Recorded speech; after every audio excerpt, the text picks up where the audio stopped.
Good morning, everyone. 皆さんおはようございます。 Let's start the seminar. So I would like to ask everyone to take your seats. どうぞよろしくお願いします。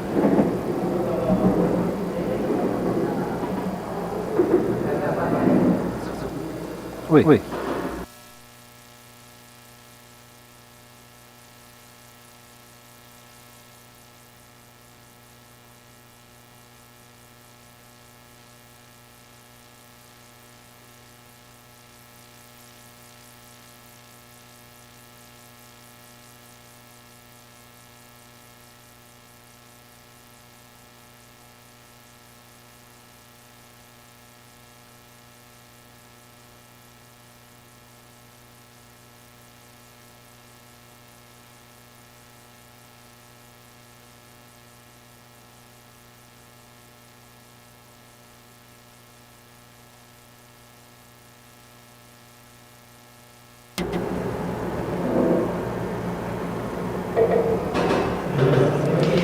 Ladies and gentlemen, it is with joy that we begin the SAFTA event, Innovation Vector for Agroforestry Systems in the Amazon in the 21st century. Today, we have brought together experts, researchers, producers, farmers, and partners who have been with us for a long time to get to know and discuss innovative solutions that combine sustainability, technology, and social and economic development in the Amazon. This meeting is more than just a seminar. It is a decisive step toward transforming challenges into opportunities and building a resilient future for our forests and communities. And for the official welcome, I would like to pass the floor to the Chief Representative of JICA Brazil, Mr. Akihiro Miyazaki. Please welcome him with a round of applause.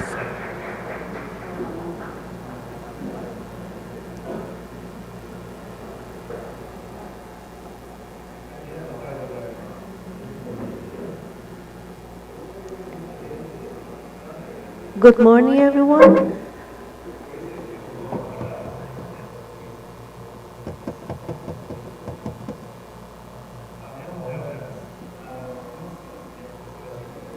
Good morning, everyone, and thank you very much for coming here today. We know that you're very busy, so we do appreciate your coming here today. This is the agroforestry seminar, especially developed here in Tomé Açu City. We have a fantastic group of speakers with us today. So we are very happy to welcome all of them here to be able to share this with you.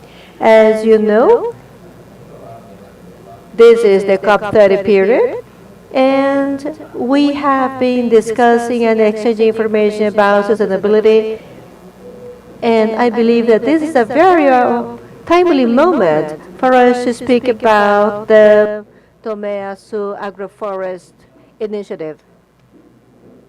This is a technology and a fantastic tool in order to ensure sustainability in the Amazon in the farming segment, and it has developed amazingly here.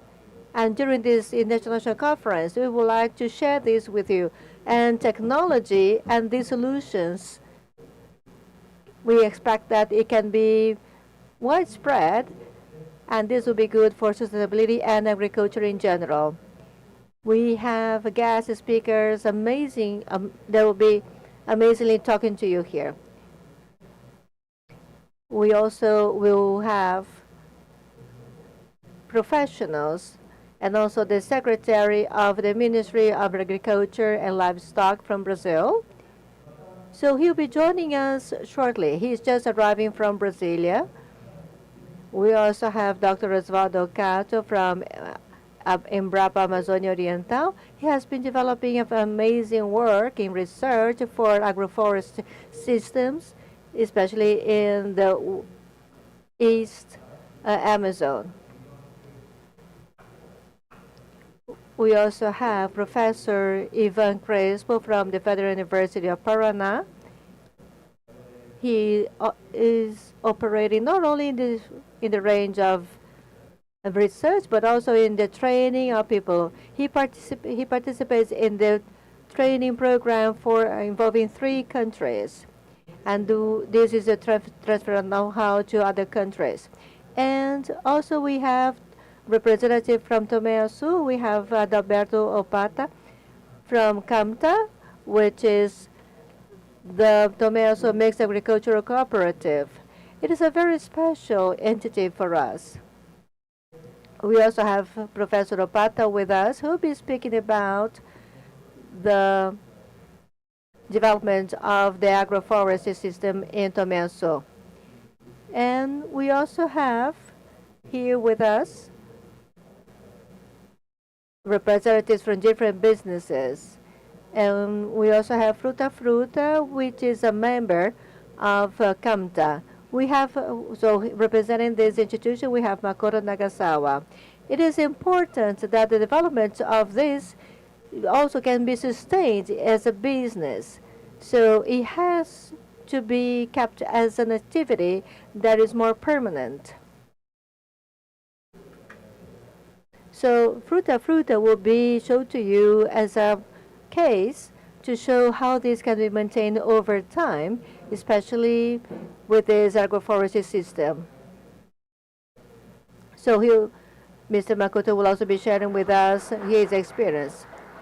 So let's count on your attention. Thank you. Thank you very much. Okay, so now let's get to know the program that we have for today. The agenda will have 3 different parts. The first one will be presentations on the SAFTA with experts and representatives from different institutions. Then we have the roundtable of discussion addressing technologies, public policies, and field experiences. And then the third part, we have the closing networking session when lunch will be served. So don't miss it. This is a must, and this will be in the end of the seminar today. So to open the first part of the program, I'd like to pass the floor to our representative, Mr. Akihiro Miyazaki. So he'll be showing you the perspective from JICA of this program.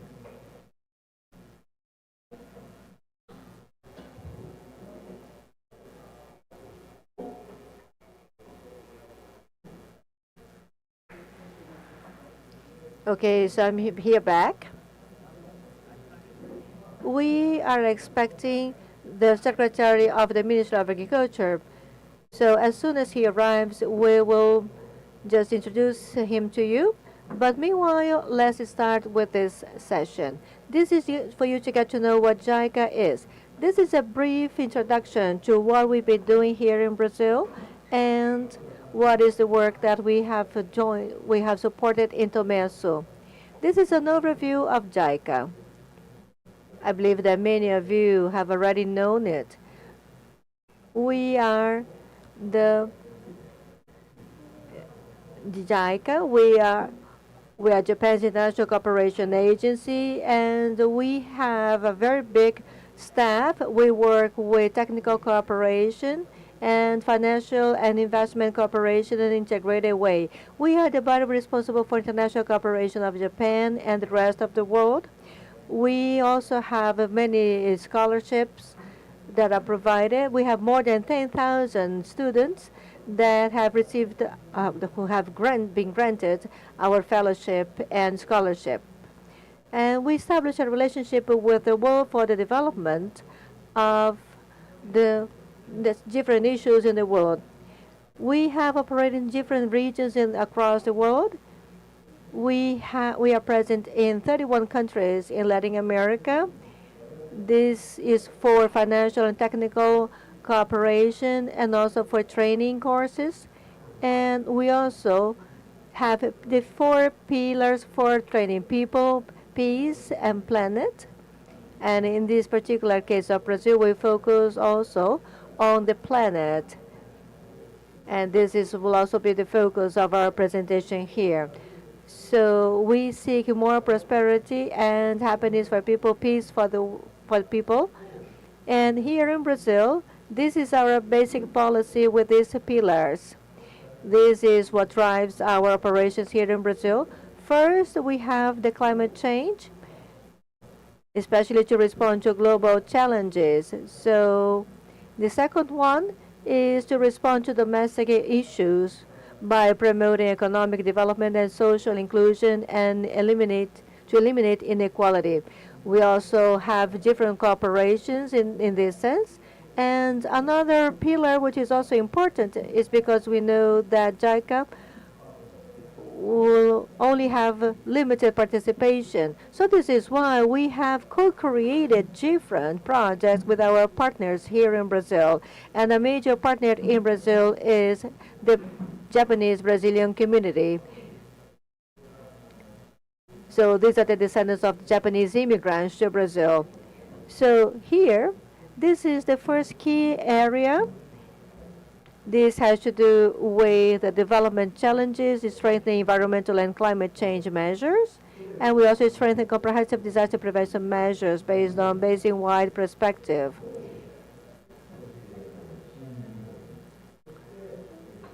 So we also operate in the environment preservation and also agricultural projects. This is to mitigate all the major problems, especially in the field of agriculture. We try to see how we can make agriculture develop better while also addressing sustainable issues. This is why we have the Brazil-Japan Green Partnership Initiative, which was launched by the President of Brazil with an agreement signed with the Prime Minister of Japan to seek solutions in agriculture and other segments in this industry. As we said before, in terms of climate change, we also have the current situation challenges, especially for the greenhouse gases emissions reduction. 75% of the GHG emissions come from agriculture, and this affects not only agriculture output but also other activities in farming, for example, and also livestock. So we have to face this challenge from the perspective of agriculture. We believe that then we can also address other issues related to the GHG emissions reduction. So this is why the focus is to work with environmental initiatives. In terms of agriculture, we have a project that is very relevant, which is for recovery and conversion of degraded pastures into sustainable agricultural field in the Cerrado region. Over the centuries, there has been a dramatic decline in the farming areas because of the use taken for livestock. These account for 40 million hectares that have become pastures, and these are now degraded. So the idea is to convert all these areas that have been devastated and degraded into areas that can be farmed again by using technologies or cutting-edge technologies in partnership with different initiatives in Brazil and Japan. And for this, we also have the environmental preservation project, which is still underway. Here in Brazil, because of the big size of the country, we also conduct monitoring projects. But this is why we have used a satellite not only for detection of deforestation, but also for the prediction of deforested areas. We use AI for this, and the project is still being developed, and we are doing this together with the Brazilian government to fight against deforestation. And this is SAFTA. This brings us to this project that has been developed with Embrapa and CAMTA. Since the 1960s, we had already started work. Well, there was a cooperation with Brazil and through the Japanese community present here in this region. And through the technical cooperation program provided by JICA, we came here to Pará to help in the adoption of different solutions to face, for example, problems caused by different diseases to the plants and also plagues. And the president of CAMTA has also helped us in implementing these solutions, especially in Tomé Sul. This project is internationally renowned, and this is thanks to this continuous development. SAFTA has now become a highly developed project, and we're going to hear more about it during this day. We're going to hear representative from Embrapa too and CAMTA. So SAFTA is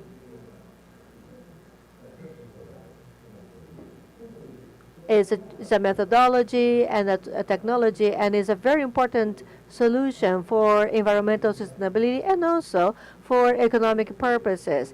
Small farmers sometimes have difficulty in keeping that sustainable production. And the idea of this project is that the income resulting from the agroforestry system can help them in keeping their income. Most of the farmers here are small and medium-sized, so with this project they can really find more sustainable income. So this also helps the communities, especially traditional communities, and for this we'll have other representatives from different institutions sharing their knowledge about the project with you. This is a partnership that we have made with the Brazilian Ministry of Agriculture and Livestock. And this brings us to several inputs. For example, when we speak about the slash and burning methodology, this has destroyed several areas, especially because they wanted to produce pasture for livestock. And this has affected the quality of the soil. So with SAFTA, which is a methodology for farming, this is a methodology can help recovering the forest or deforested areas. And SAFTA can be used for the recovery of these lands or soil that has been previously destroyed for pasture. And another issue that is now being discussed at the COP30 are the carbon credits. Small farmers very hardly can benefit from that program of carbon credit. So we have these investments made by different institutions that can help with this. So the purpose is that this investment can help several types of farmers with the win-win partnership. And another thing that is important is to count on the presentations of different partners here. These will show the effects of this program. So this is what I had to tell you. Thank you very much for your attention.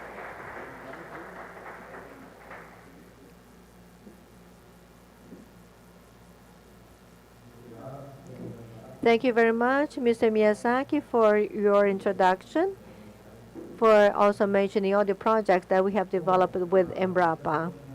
Now, proceeding, I just would like to pass the floor to Professor Ivan. He is from the Federal University of Paraná, south of Brazil.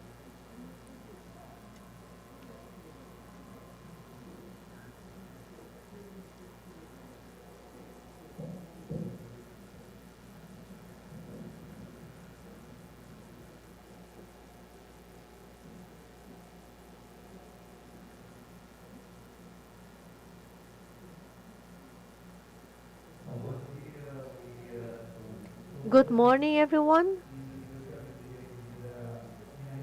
I just would like to say that I'm very happy to be here in this seminar. I particularly admire Tomé Sul And very particularly, I admire the Japanese culture. I haven't been to Japan, but I know the Japanese culture. I'm very interested in it, and especially some aspects like determination, discipline, organization, which is also seen in my presentation here, focused on the agroforestry systems in Tomeasu. I would like to thank all the initial contacts made by Mr. Delgado Gonçalves from Embrapa.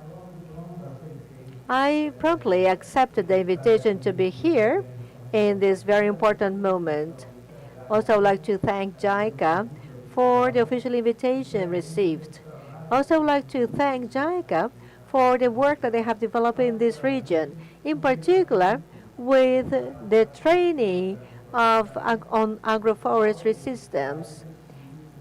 I had the enormous pleasure of delivering the inauguration talk in that course. So these were important courses that have resonated all across South America, and in particular Brazil, I can say. People who attended that course, and now I conveying that knowledge to different people. And last month I was in Ecuador, and I saw a person who had attended that course here in Belém. And the same thing happened in Venezuela when I went right after Ecuador. So I can see now that these people are now in very high-profile positions, and they have benefited a lot from the course that they took here in Belém. So thank you very much, JICA, for this seminar, as well as for that training course that was held in different moments in the past. So this is about agroforestry systems in Tomeasu. And it will be very natural to me to speak about this because for more than 40 years I've been working with this system in Brazil and also other parts of the world. So to me, it is a great pleasure. But in particular, it is a pleasure to speak about this system and production model in Tomeasu. When I was invited, I was thinking how to approach this topic. Which key questions would allow me to introduce you to more topics on this. So I thought about speaking about the future, bridges to the future. But behind that, there was a question which is key. This has to do with my talk, which is exactly what you can see here. How can an experience like this, which is almost a century old, held here in the heart of the Amazon region, illuminate the path to sustainable agriculture in this region? So this is the question that will guide my presentations. Of course, we have a lot to speak about Tomeasu, but I'll be also during lunchtime and for the rest of the day to be able to talk to you. Well, before starting with this talk about Tomeasu, very briefly, I just would like to tell you the context. Let's see where are the areas that concentrate the SAFs in the world. And this has a lot to do with Tomeasu too. Well, the major concentration of the agroforestry systems or SAFs are concentrated in this range here, 24-degree latitude north in the north hemisphere, and the Cancer tropical, and 20-degree below in latitude south, now close to the Capricorn tropic. So in this range is where we can find the biggest or the major agroforestry systems implemented in the world. And this is not by chance.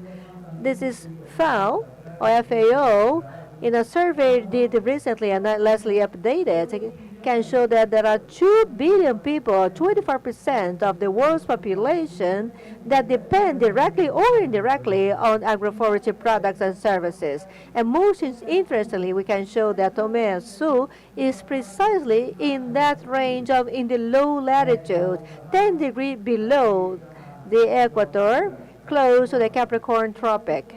And this is where we can also find the major agroforestry systems with cocoa producers.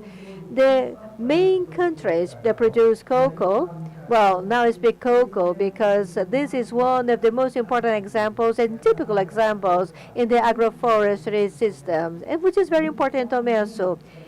It is very present there. Maybe cocoa is the second crop in or among the SAF producers. So, of course, by mentioning Tomé Açu, I also have to dare to mention something about a type of timeline on the history of the immigrants. It is very important to take this into account so that you can really understand and appreciate this whole process that I'll detail even further, which is the SAFTA, which also has to do with agroforestry systems in general, because you will see that it is pretty much connected with the SAFTAs, which is the one implemented in Tomé Açu. So this is the timeline, and I put here four of some very specific dates that I consider to be the milestones in the Tomé Açu context. I had a major or great pleasure to get to know it in 1979 and 1980. I was a researcher at that time from CEPLAR. I was the main researcher at that time. And that was a very difficult moment for Tomé Açu because they were recovering from a difficulty. So I could start working with them at that time with a focus on the agroforestry system. Well, so basically, this is one of the milestones. And then we have 1929 with a Japanese plantation company of Brazil that was established there. And this is what really allowed the first immigrants to operate in this region. And what is particular about these first immigrants is that they came in with a very good knowledge of community, the group work. Maybe because of the long journey that brought them here, but the fact is that this notion of community and group work has a lot to do with the development of the SAF in Tomé Açu. And this is also connected with the whole process.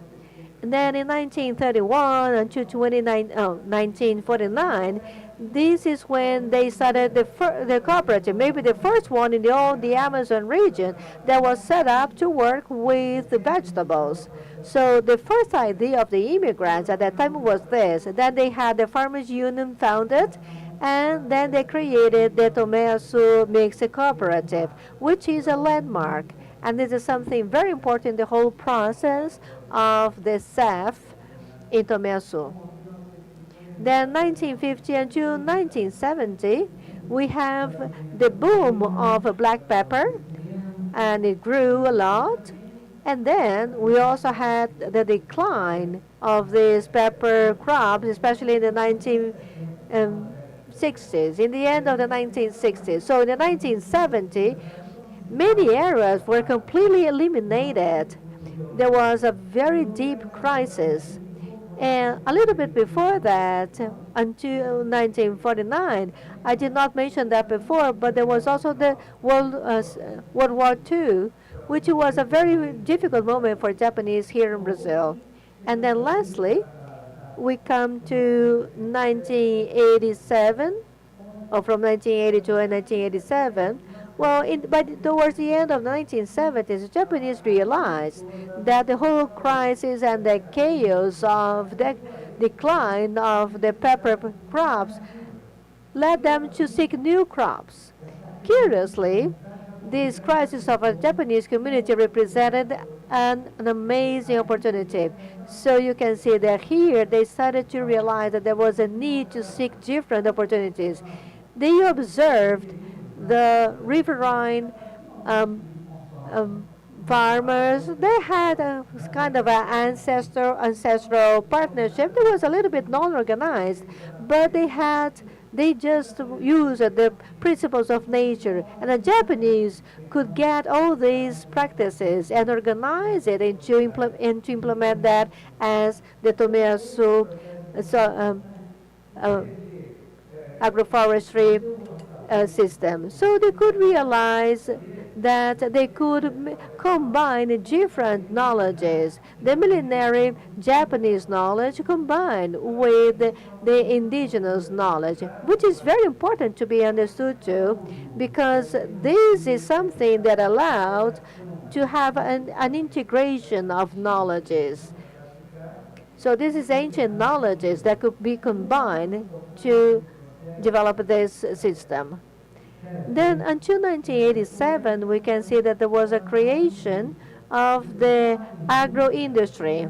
And with this, Tomeyasu just got more thorough because you have the production process with the right management based on the agroforestry system, and now we have the agro-industry. So with this, you have an important cycle that closes, and this is a very important system for the production. This is really key, and this shows how they could distinguish themselves in this field. And when you think about Brazil and South America, you can see that this really stands out,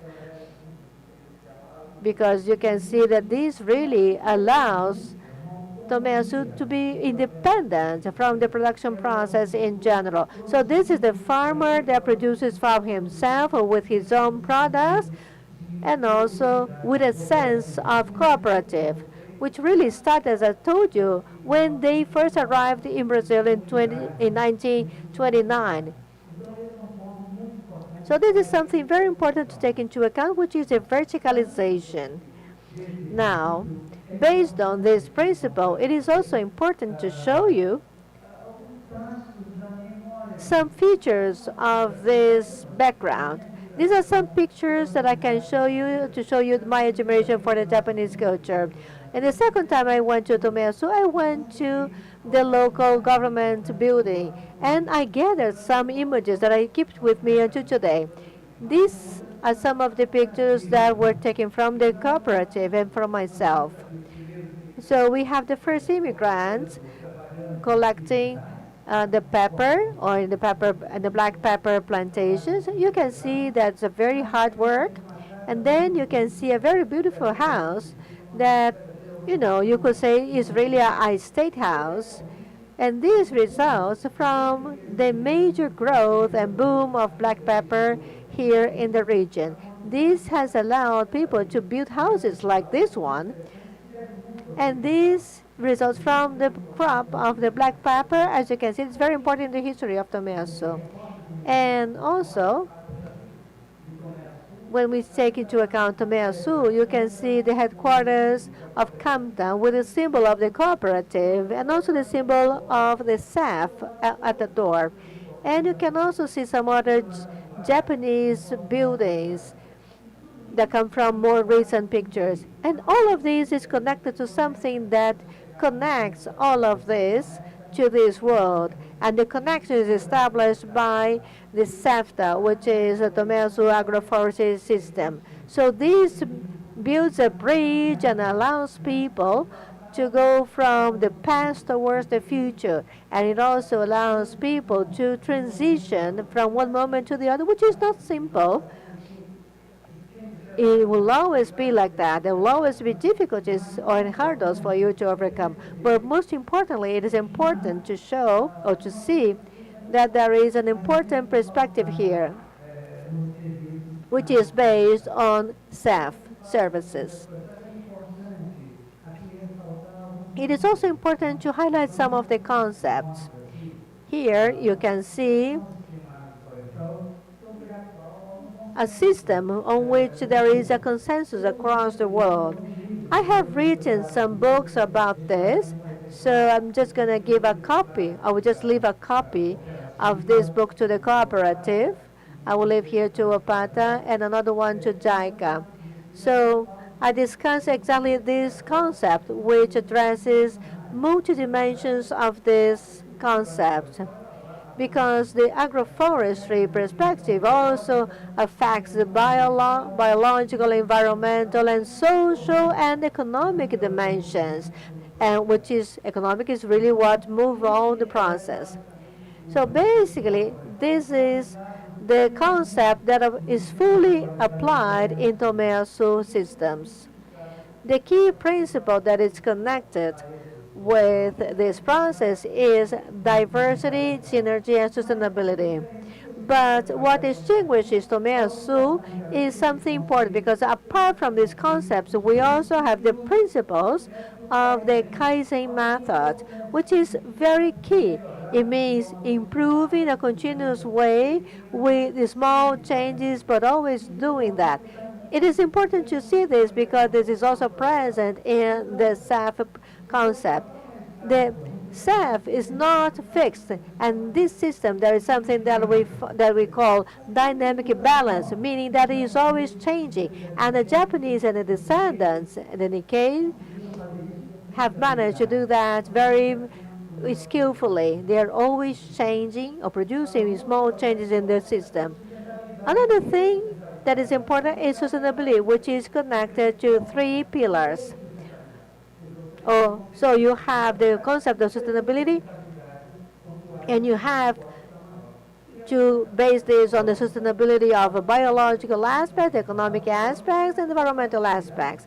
Biology is the compatibility between the species. Without that, you cannot have the sustainable in general. And if there is no social or economic sustainability, because for example, that has to do with the expectations of the farmers, then you cannot have the environmental sustainability either.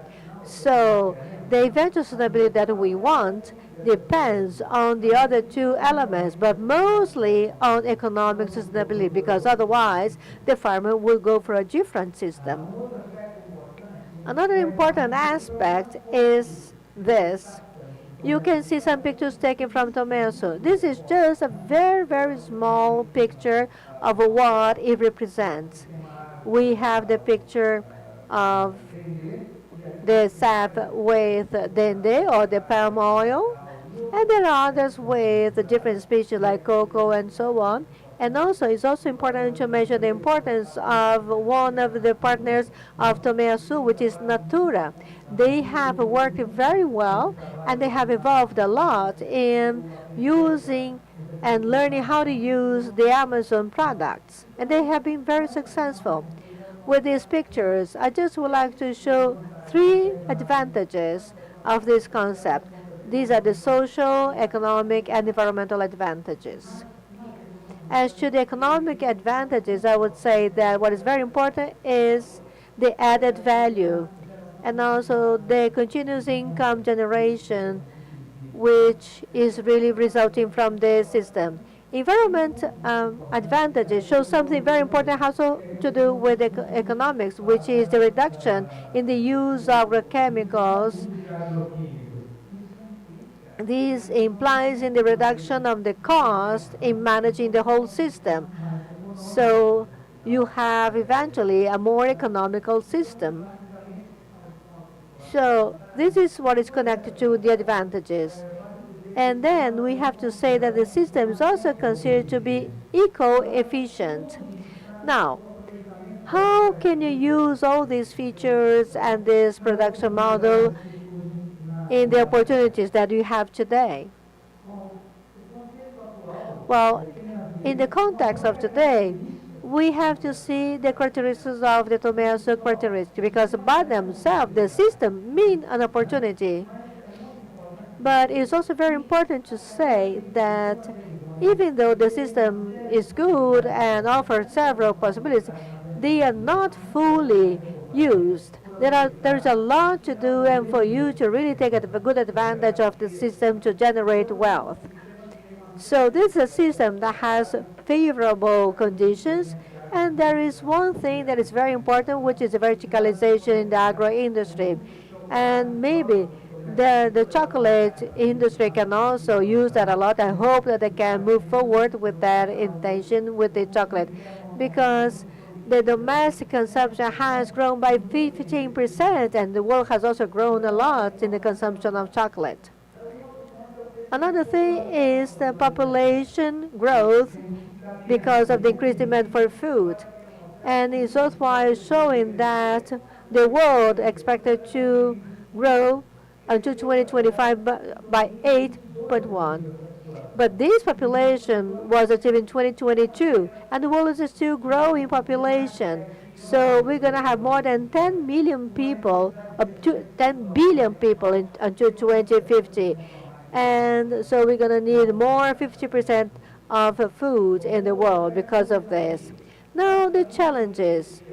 Basically, these are challenges from the socio-economic, environmental, and climate perspectives. But I'm going to focus more on the social challenges, which I call the brain drain of young workers and family succession, which means making the youth understand that the SAF is something appealing to them, for them to continue to work in the farm industry. And another aspect that is also to be highlighted is monoculture. Currently, we're speaking about the SAF, but monoculture is also a challenge. It has grown especially in cocoa plantations in some regions in Peru. I'm not going to detail this, but here we have a typical agroforestry system with all the typical features with organic material on the soil. But then next to it, we have the SAF being used for monoculture in the trans-Amazonic region. But I also heard that in the region of Tomé, some farmers also thought of doing this. This is a big mistake. It's a big mistake doing this. So with all the advantages, a lower cost, good moment or timely moment for this, it's a mistake for you to move on to monoculture. It's a big and serious mistake. So I would say that SAFTA, yes, and monoculture, no. This is a very important aspect for you to take into account. And now moving towards the end of my talk, I would say that challenges are many, and it's important to attract the youth to keep in the, stay in the region and use AI, so use different things for the youth to keep working in the farming industry. And there are some other measures that depend on the government, like infrastructure in the rural area.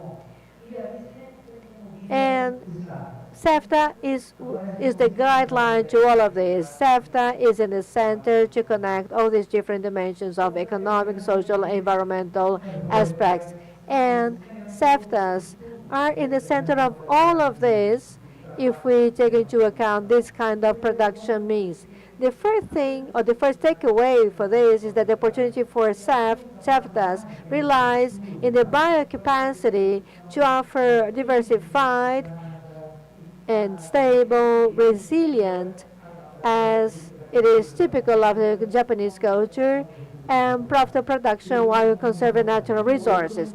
And the other takeaway message for this that answers the first question I posed to you in the introduction of my talk is Tomé teaches us a lot, and it teaches us especially that the future is not a place where you arrive at. It's not something magic. It's not something that you do overnight. It depends on a process of building something so you can come to the stage that they have arrived today, and this will also guide them towards the future. And SAFs or SAFTAs are the most solid foundation for this construction in the Amazon for the future. Thank you for your attention.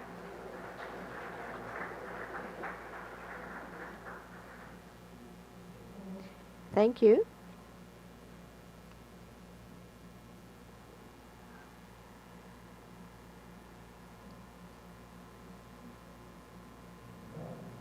Thank you, Professor. Now we pass the floor to Mr. Alberto Pata for his talk.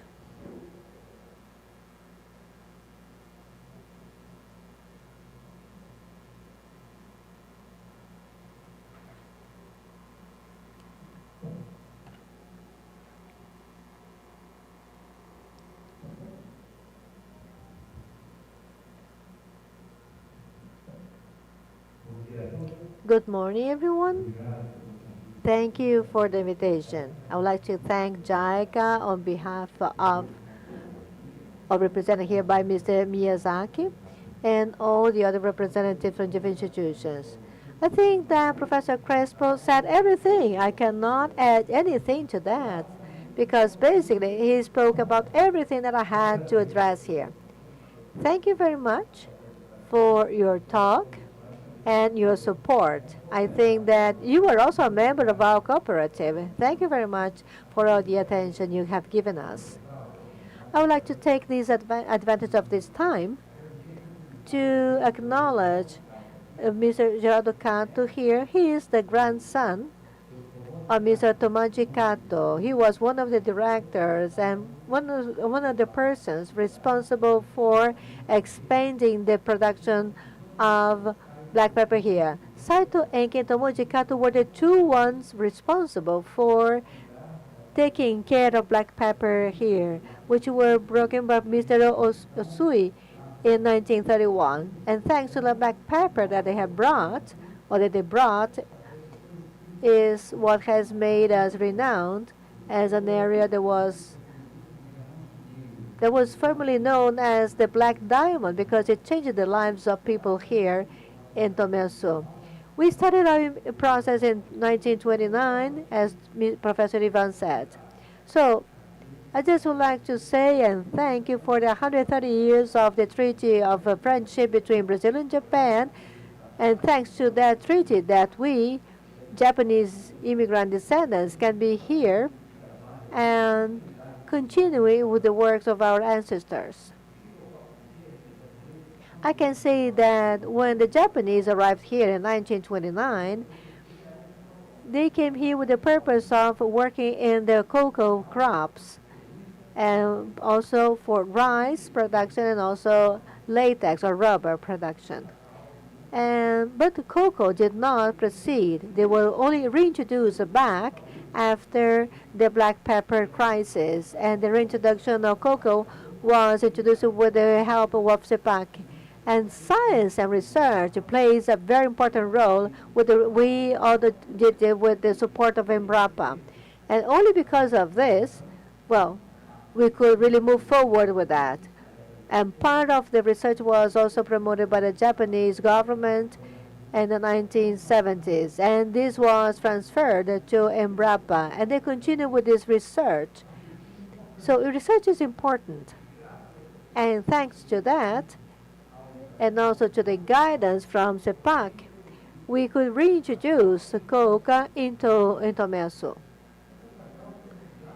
And coca needed a 40% shade, which was unknown at the time by the Japanese. So we had to use nitrogen-fixing species together with the coca. But the Japanese thought it was not profitable, and then they promoted different changes. But the basic thing here is the role of cooperative in the development of the Tomelsu agroforestry system.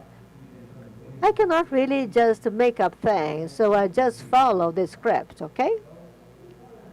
So, what is the role of the cooperative in the agroforestry development system? Our cooperative does not grow alone. It depends on its member. It was created in a very difficult moment. So we had to trace our product back in 1931. So our history started in that year. This year we celebrate 94 years of existence. And the Japanese immigration celebrates 96 years in this region. Over this period, nobody can walk alone. There were lots of hardship. And by working together, we could really create this cooperative. And today, after 94 years, our cooperative is composed of 10% Japanese, 50% descendants of Japanese, and 40% non-Japanese descendants. And 7% of the members are women. And having said that, the municipality of Tomelsu has 80,000 inhabitants. And out of this, 45% are voters, 6,000 family farmers, and our cooperative impacts 10,000 people in that region. 30% of our products that are processed in the agro-industry process come from household farmers.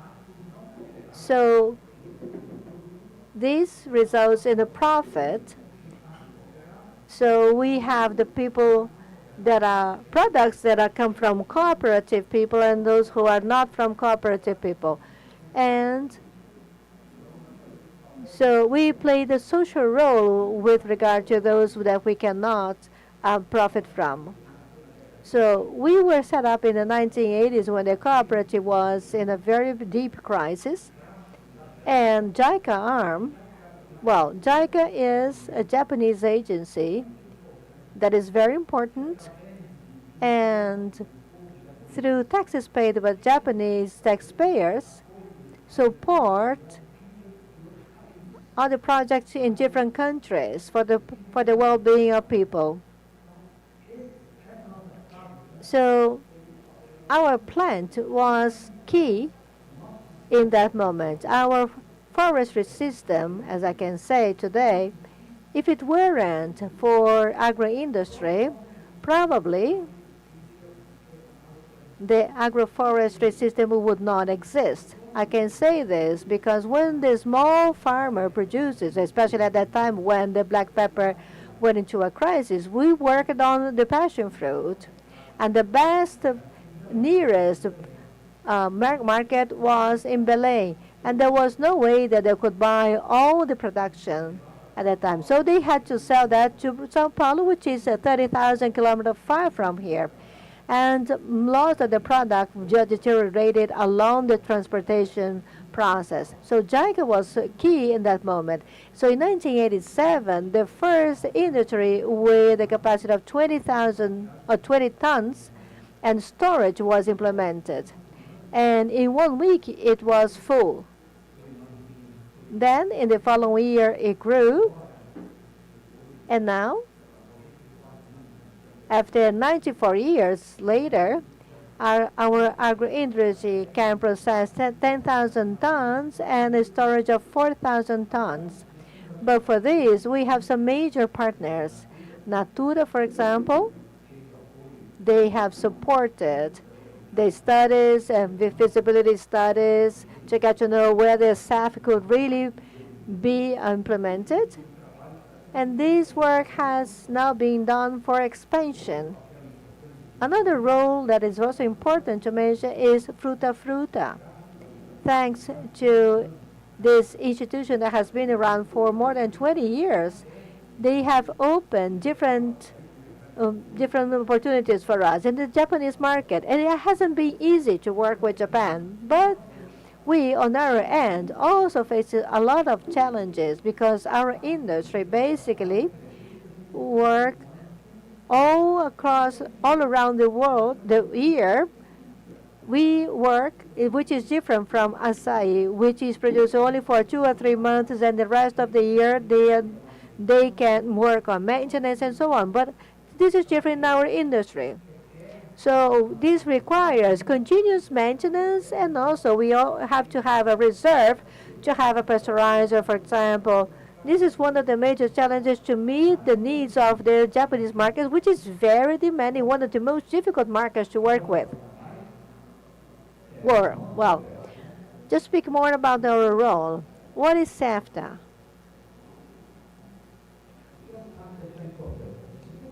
Well, the Tomeasu Agroforestry System, SAFTA, is a pioneering model of sustainable production that combines agriculture, forestry, and fruit crops, promoting ecological balance, food safety, and income generation. CAMTA as a transformative agent.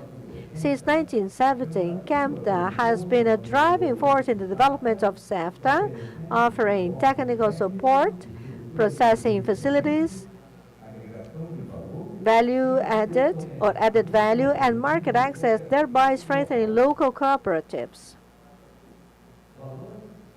Values that support the CAMTA model.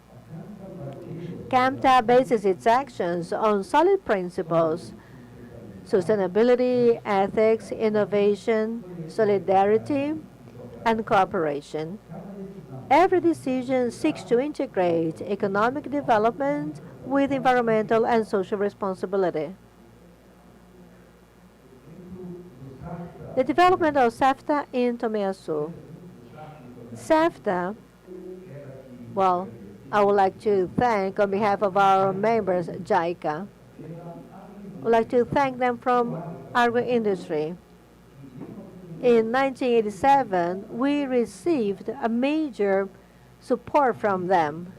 If there is any Japanese person who pays taxes, you can get to know that I'll show you that we would like to acknowledge Japanese people that through the taxes that you paid, we received support through JICA. And I can tell you that your money was very well used, and this has produced impact in economic development that has been very positive to the Tomé-Açu people. Thank God, Tomé-Açu today, there is no unemployment. We lack labor. And this is thanks to other industries that also work, for example, with palm oil. Palm crops represents a major area in our region for monoculture. And today, by working together with Natura, we have been striving to increase their share even more. They have 650 hectares today, and the next year they want to achieve 1,000 and 12,000 hectares with SAF. For this, we need the support from everyone. The Secretary of the Environment that can provide us with environmental licenses and also water supply. And from interpret with regard to these, which are key for the farmers to have the proper conditions to work under the license and also be owners or legally owners of the land. So SAFTA has evolved over the decades, establishing itself as an international benchmark in tropical agroforestry. Partnerships with research institutions have strengthened its dissemination.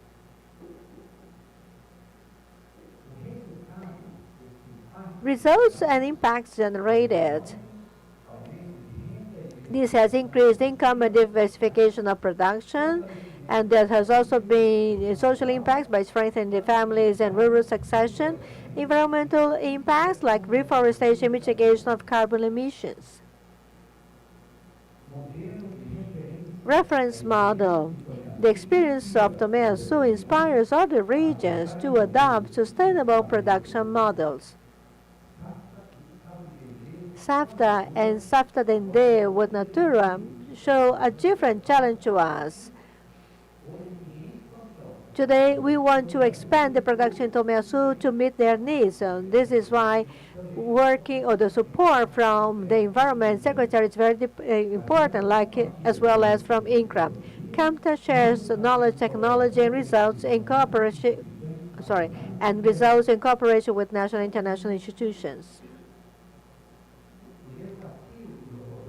Future challenges and opportunities. The consolidation of SAFTA requires continuous innovation, youth engagement, and adding value to products. The challenge is to expand while maintaining a balance between the economy and the environment.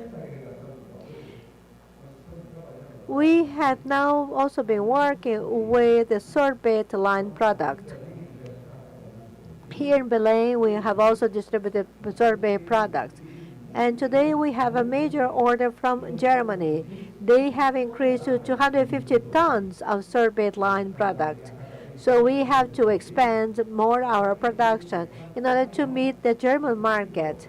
This is very important to us. Another challenge is the Japanese market, which is more demanding, and this is the most difficult market to work with. But we want to overcome all the difficulties.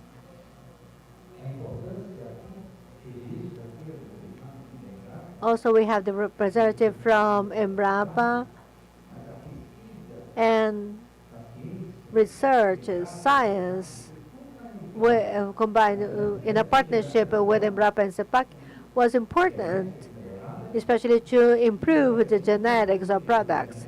This is very important in meaning production.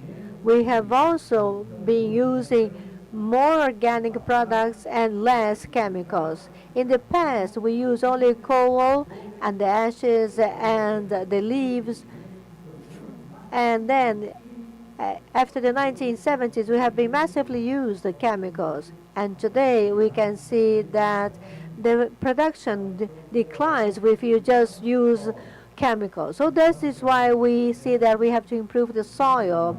We have developed another project in the deep Amazon region, and for this we need the support from different politicians so that if it is approved, CAMTA can produce organic and mineral fertilizers for the production of different crops. This is very important because, and this is also very important because then the local farmers will be using local fertilizers, and this will also generate more income in the local sphere. This project is key to us. It's very important to have this kind of organic and mineral fertilizer producer here. Another important project is the local petrol. We have Zevara, who is over there. He was born in Mozambique, but he also produces this machine, Ineve, which is also facing challenges because it is used for the farming without shredding. More than just producing, cooperating means cultivating the future. The strength of unity is what transforms the territory and inspires new generations to believe in a sustainable model of life and work. And this is the legacy of cooperation. As I said, after 30 years, renovation has to occur in our lives because after that period of time, when the yield declines, we have to have the right to renovate or to recover different areas. This is one of the major phases that you have to bear in mind. And without burning, by using mechanization, by using NEVA, for example, with the shredding and the direct plantation, which will make things much easier. Natura has been betting in it and investing in this process. We have received resources from Natura to buy a tractor, which is because it is expensive. You know, slashing and burning is easy, but there are consequences to it. But now, renovating areas without burning, there is a high cost. And the mechanized patrol that is part of this project will revolutionize the farm in our region, which is key because we will not burn anything. I would like to invite all of you to visit Tomé-Açu. Zyka is promoting a tour tomorrow. I think that we still have vacancies. There are two comfortable buses for you. And all the visitors there will also contribute to our farming industry. You're going to visit some of our farms, and you're also going to have a wonderful experience because this is the Japanese immigration journey that you will get to know. I would like to thank Mr. Miyazaki, who's been promoting this tour with all his staff. With this, more people get to know Tomé-Açu. We are not artists. We live on generating product and business and trade. If this is possible to be achieved to improve the quality of life of people, this also affects the social lives of people. And it's also environmental. It is an environmental initiative because it also affects all the fauna and flora in the region. Thank you very much, everyone, so that we can keep the Tomé-Açu process living. SAFTA Dende is based on three major pillars: the economic, the social, and environmental pillars, to generate monthly income to people. So this is what is important in this case, is that the farmer can have a monthly income, which is also important because we also have monthly expenses to cover.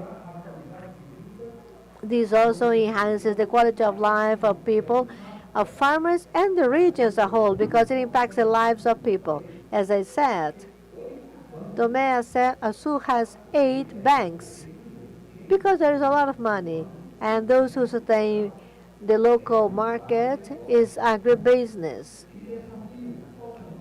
And the challenges: succession, labor. There is a scarcity of labor, especially for mechanized. For example, this is because this is different from the soybean crop. In agroforestry system, one person can take care of over 3 hectares. So SAFTA Dende that results from a 17-year study conducted by Natura, establishes that a family of 3 people in a 25-hectare property can have an income of 10 minimum wages a month, which is good. I believe that is good for survival, right? And there is a technical assistance given by our cooperative, which is also key. In partnership with the Agriculture Department in Tomé Açu, we can see that only 20% of our members have technical assistance. And we also have Emater, who has helped them come down with the support. But it is still very little in terms of members that receive the technical assistance. If everyone has technical assistance, of course, the Tomé Açu production will become a Disneyland, so that everyone in Pará, in Brazil, and in the world can know this agroforestry system, because it will be more sustainable. Thank you very much for the opportunity, and I would like to invite everyone to visit it. Thank you very much, and tomorrow I count on you.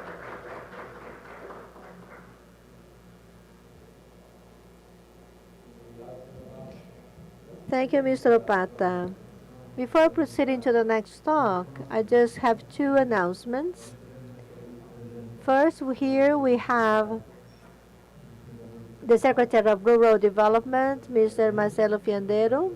Thank you very much for coming here today. It is very important that you are here today when we discuss sustainable agriculture for rural development.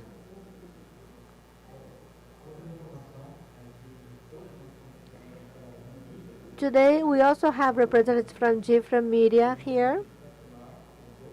So I just would like to confirm with you the use of image. If you do not agree with the sharing of image, talk to me, please, in the end of the event, so that we can just have a document signed. Now I pass the floor to Mr. Makoto Nagasao from Fruta Fruta.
process. This is a wonderful process that it is also very important that this is also sustainable. There is no human activity that can be sustainable if there is no market. So this is like the second wheel of an axis. An axis has two wheels, and one is the production, the other one is the market. It cannot be maintained if you don't have two wheels. Now let's speak about the second wheel, which is Fruta Fruta. This is a Japanese company that had contact with the Amazon production in 2000. This is the year when I was taken to the middle of the forest and people told me, well, this is my crop. I was really shocked. The company was founded in 2002.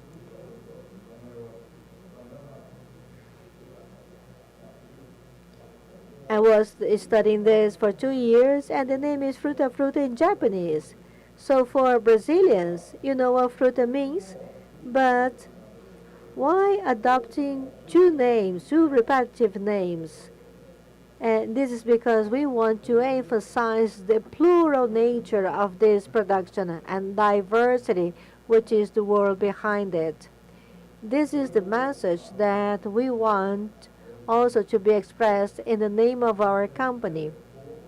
And this is the reason why we exist.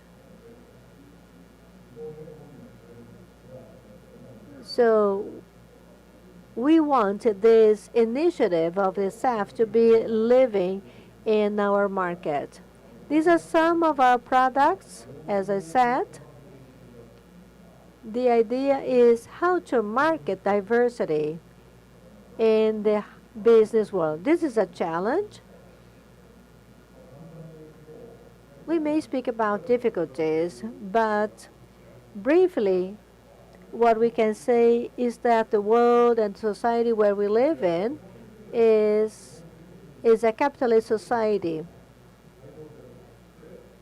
This means that everything has to be feasible by itself.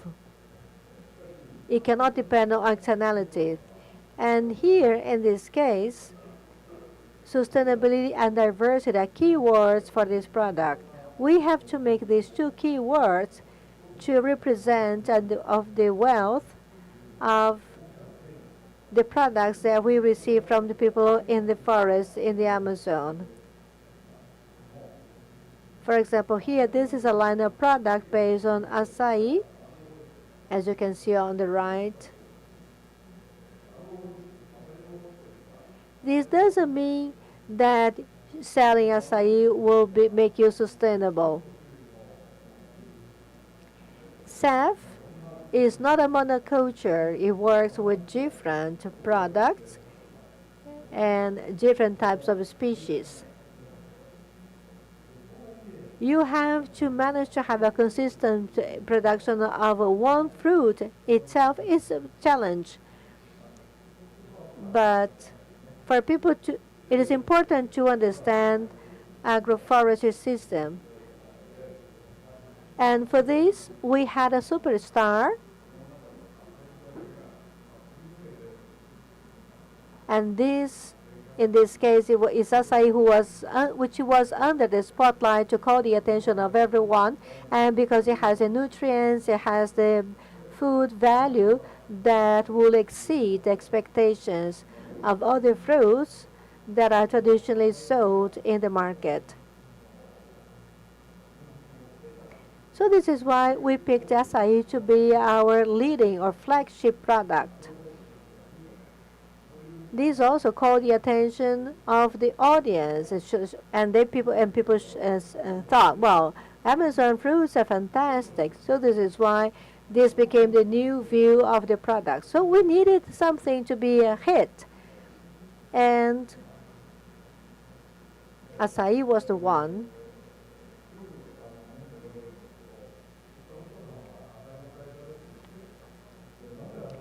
In Japan, people say, well, I know the fruta. You are the ones who sell acai, right? And why did you start working with it? And then we answered, because we wanted to be a company that works with agroforestry systems. We were not just seeking acai. We didn't want to be just like the regular businesses.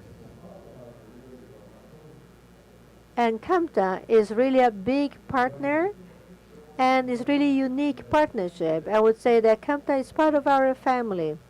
And as a family, we have a deep relationship of friendship and partnership.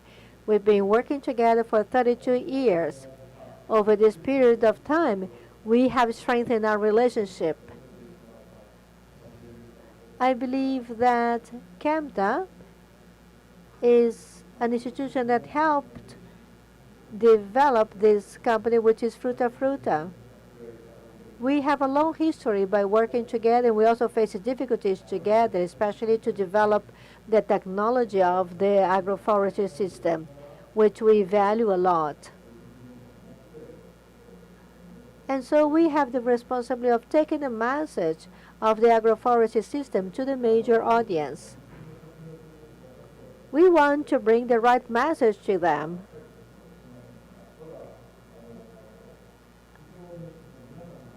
I think that it's very important to mention the fact that it was a surprise for the audience in Japan to see that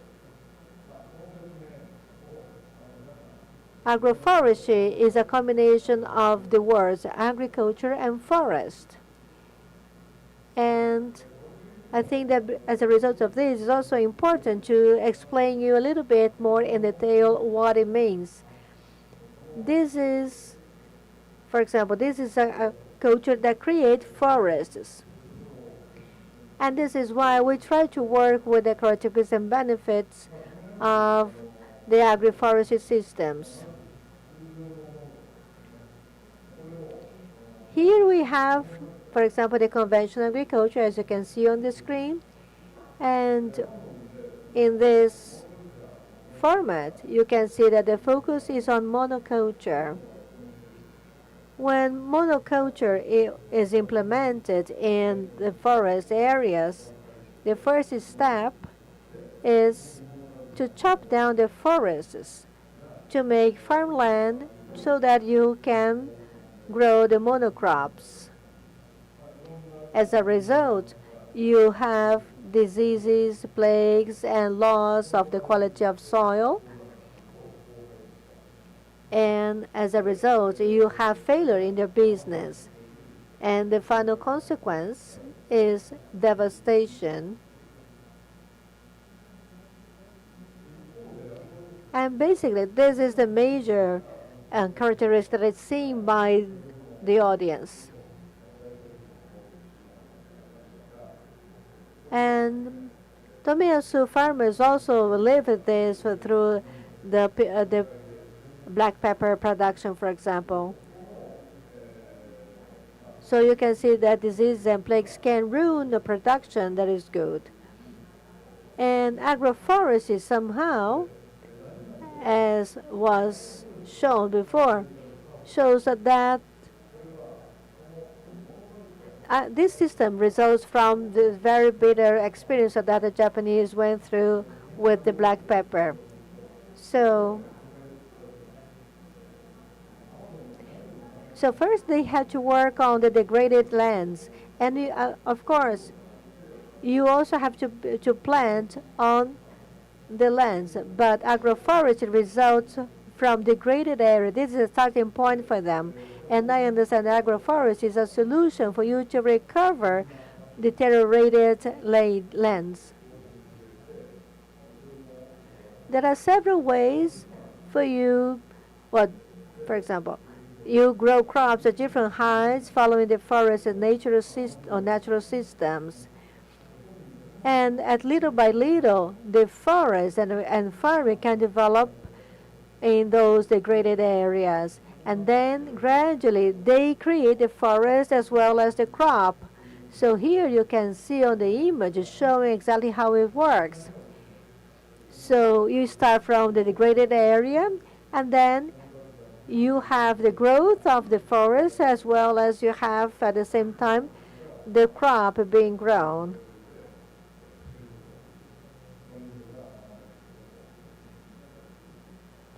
And with this, you can also see that with this production, you can avoid the attack of different diseases that usually affects monocultures.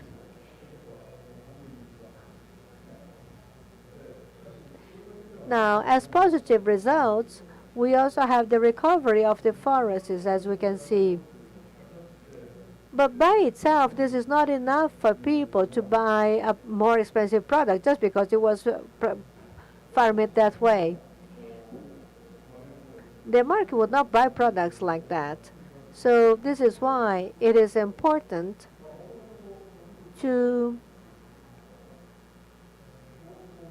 build an environment that is close to the natural one, so that you can really benefit from the natural mechanism, of competition between species or among species.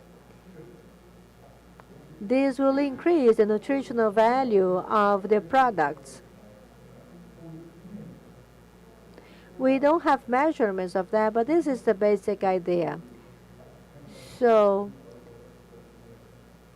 products coming from this kind of controlled environment has a certain type of nutrients.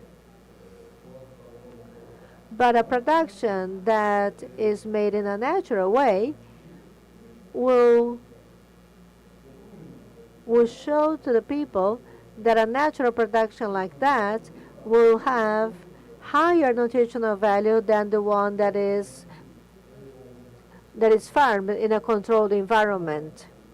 So basically, this is the idea. Especially after the pandemic, we could see that the production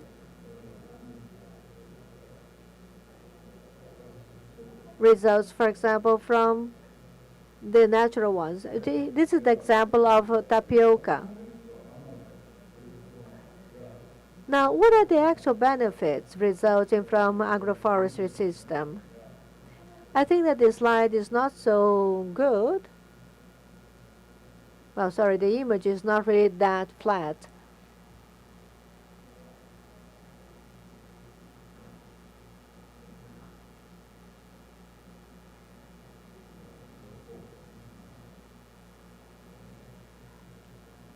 Sorry, I made a mistake here, and then I closed my slide deck.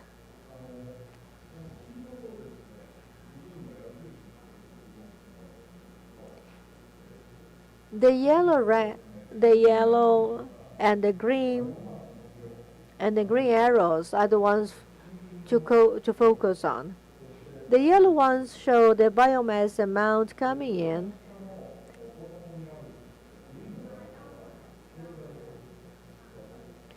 And the green arrows show the economic activity.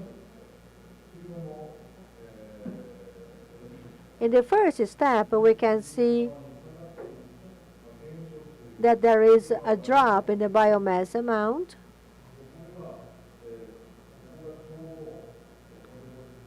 This is the decline in economic dimension.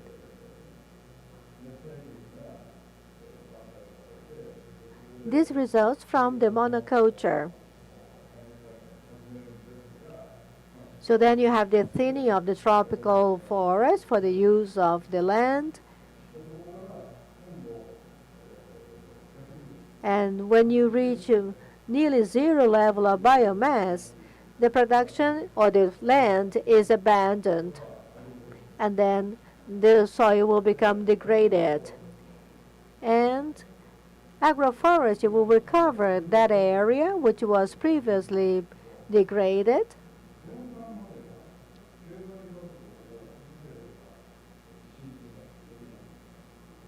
The arrow will show the recovery of the agroforestry. Usually, farming here is understood as something that reduces the volume of biomass.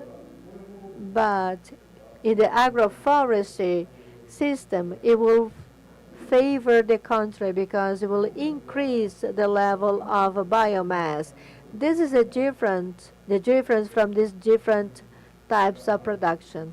So agroforestry will recover the degraded area by increasing the volume of biomass, and therefore it will produce not only farming products, but also it will increase the forestry level. And this will lead to the reduction of CO2 in the atmosphere. And thus, this will reduce the DAG levels. Here, you can see the picture of our product. This is an acai fruit product, and the level of CO2 reduced. So we calculated how much CO2 is reduced when you have 1 can of this acai product.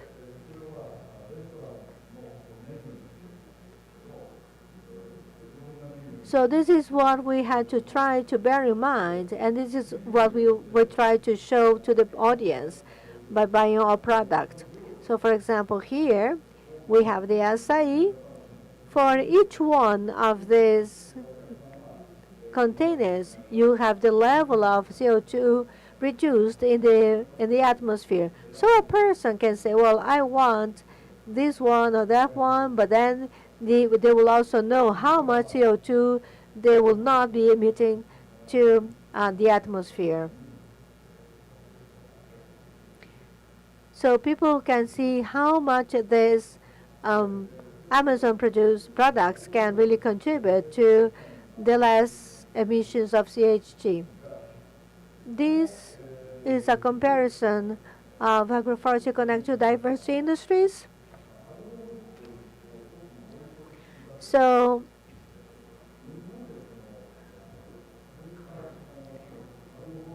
in the previous talks, we heard a lot about the diversity. And the idea is to share all this diversity which is shown in this pie. So this shows what is shared in different stakeholders.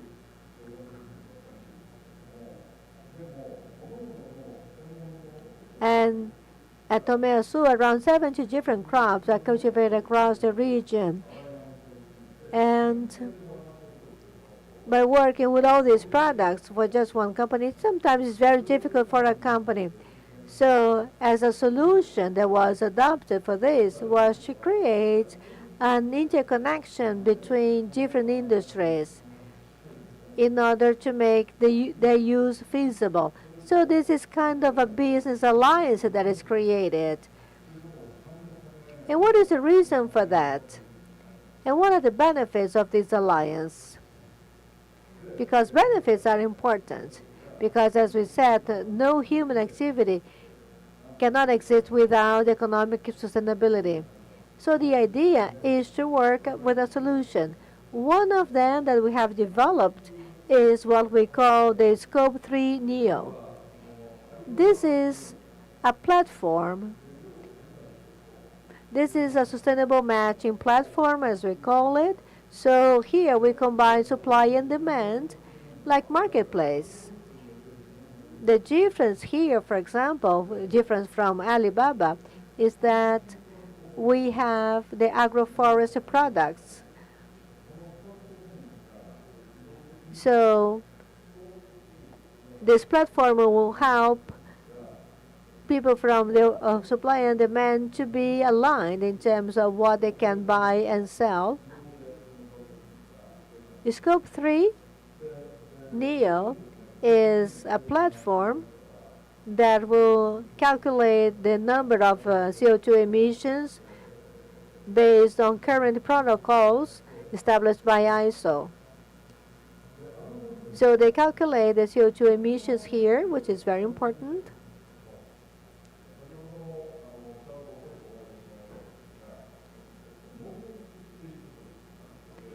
Usually in agricultural production, the result is of CO2 positive. But as I showed you in the previous slide, you can see that agroforestry can recover the biomass volume, and as a result of the emissions usually is negative. Companies that want to reduce the CO2 emissions will have a chance to see in the platform how much they have been reducing, and also the input that can help them reduce the CO2 emissions. By acquiring those inputs, or every company has to use inputs for their production. So the company will not only have access to input, but also a solution that will help them with the CO2 reduction. I think that this makes things easier for you to understand. So this is a platform that connects suppliers practicing agroforestry and with manufacturers, and it enables trading linked to the CO2 reduction based on the weight of the ingredients. So as I said, people will also be allowed to buy the inputs for the CO2 emission or CO2 reduction. Because of time constraints, I will not detail this, but if you're interested, I will be around to talk to you,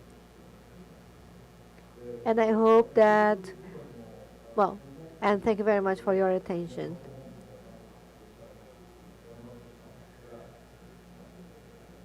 I also wanted to show you, I also had planned to show this platform during the COP30, but surprisingly,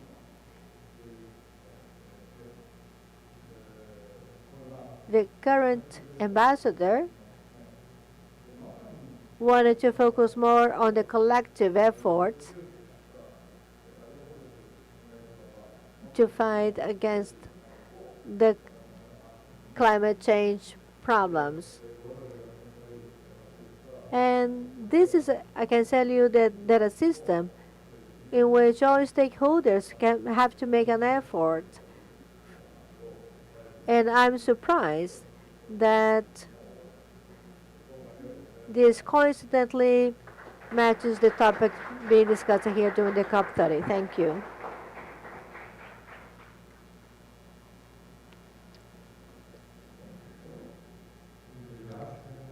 Thank you, Mr. Nagasawa. Now I would like to pass the floor to Secretary Fiadeiro for his address.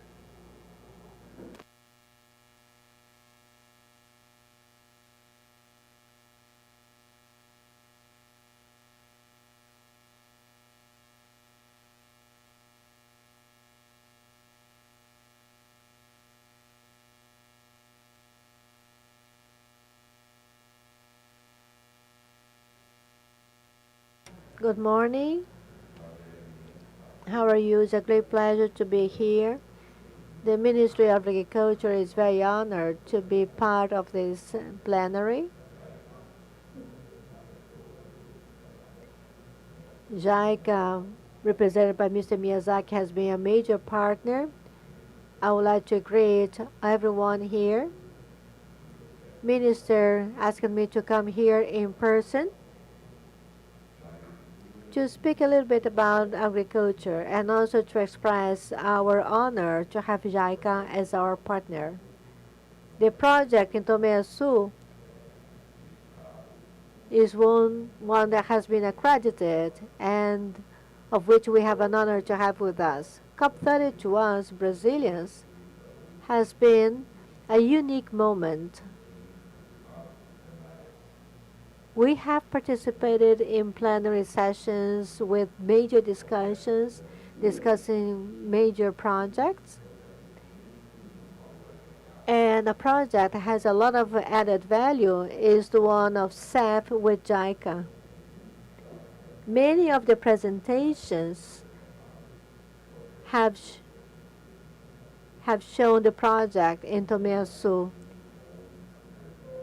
Especially, it is important to have the president of CAMTA here. It was very good to hear him during his talk. We believe that the partnership or human partnership in this process is very important. So thank you, the cooperative that has helped us in this project. Over the years, the ministry has built major bridges and partnerships, and this is no different with JICA. The investment in human beings, in building agroforestry systems, and the ability to promote reforestation and conduct projects as big as the Tomeasu project has been an honor to us. We are very happy with this.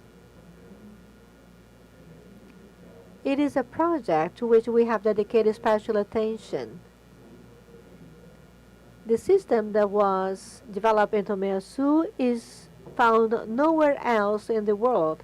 We are pretty sure that this joint effort made in providing reforestation systems and diversified crops, and also the training and the lessons learned over the years, is something that showed that, the combining the efforts of the ministry, which is management, and partners like JICA and Embrapa with its research, has just led us to good results.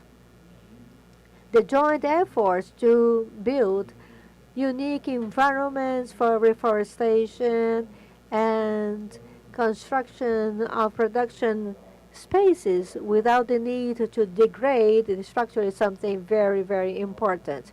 This is why we are very honored to have this here.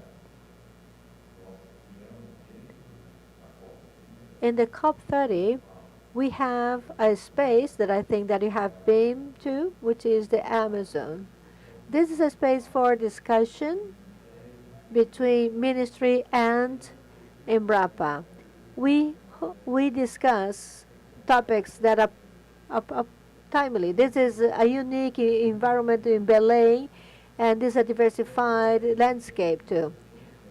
At Embrapa, and I also invite you to visit it, we also have visitors that will get to know SAFTA, for example. There are some other tools or visits that will also show you how to build or to farm or to plant acai.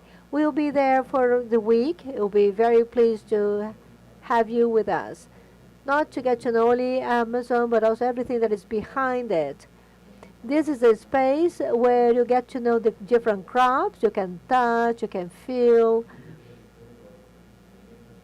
When you go into that area, it's very important that you contrast the environment or the air that you have outside and inside. You can see that the temperature would just decline by 5 degrees C. When we ideated, when we conceived that environment, we wanted you to come to Brazil, and this means a lot to us. Having a partner like Jacatuas who have invested in the community, in the people, did not quit despite all the different difficulties, is something that makes us very, very proud. It is a pleasure to have you as partners, and also it's a pleasure to be here in this seminar and to show you a little bit of our country, to show a little bit about this project held in Tomeasu. To us, Tomeasu is an honor. Thank you.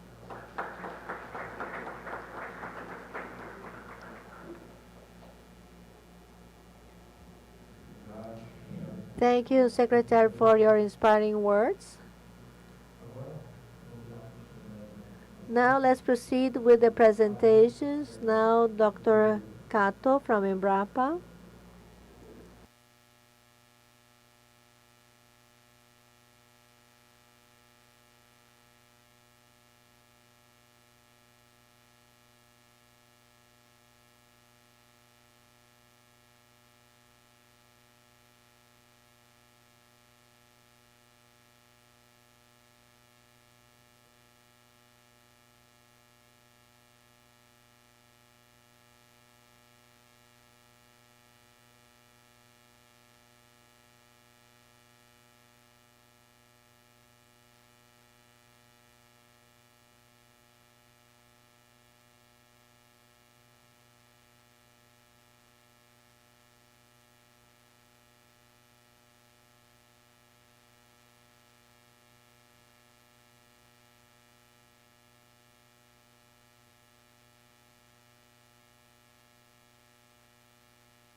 So this is what we can really prove under these studies that were conducted with people that were working in the home gardens. This can be in different areas, and you can see that people have food regardless of the area where they grow plants. This is just an example of household crops and showing the diversity and the different systems being used. The list is long, as you can see. This shows also the period when the crops are grown and when the harvest occur. So you can see that they have to farm throughout the year, so that throughout the year you have food. I think that this is easier for you to understand. So these are the different periods of harvest for these products. Agroforestry systems, showing how the system is. You have here the home gardens and then the commercial ones. These are the simultaneous multi-layer agroforestry systems and productions diversification. As a result of the household crop experiments, you can see that this is the result. These are all the examples. Alfredo Roma also made a survey of the SAFs being used in Tomé Açu. There are more than 300 species. They are known in these forestry systems. So this is just to say that there is no standard. Of course, there is a baseline which is usually adopted by the cooperative members, but there are variations according to different properties. And this is to show the production, especially for household farmers.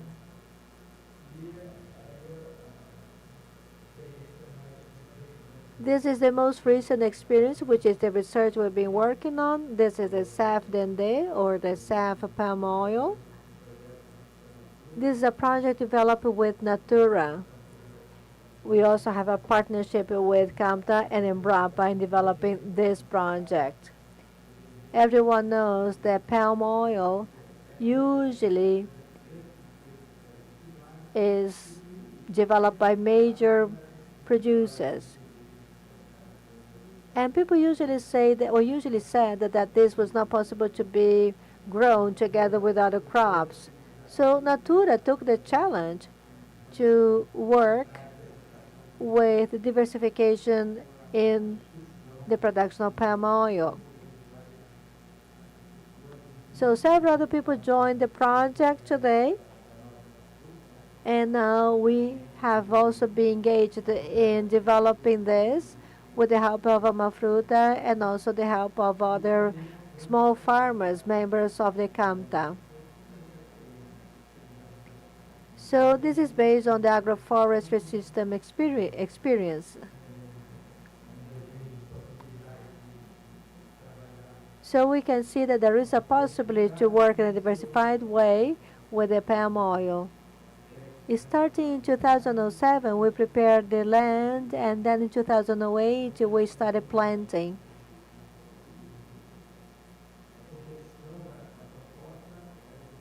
So the original purpose of that was to have organic production of this product, and then we transitioned it to adopt agroecological and organic production. So we focused a lot on the use of fire And then we developed the system of production connected with the slash and burn method. We focus more on that, especially because you can burn the biomass during the slash, but when you do that, you lose half or more than half of the nutrients present in the biomass. So this is a major loss when you use this production method. So we have to avoid the fire so that we can reduce losses.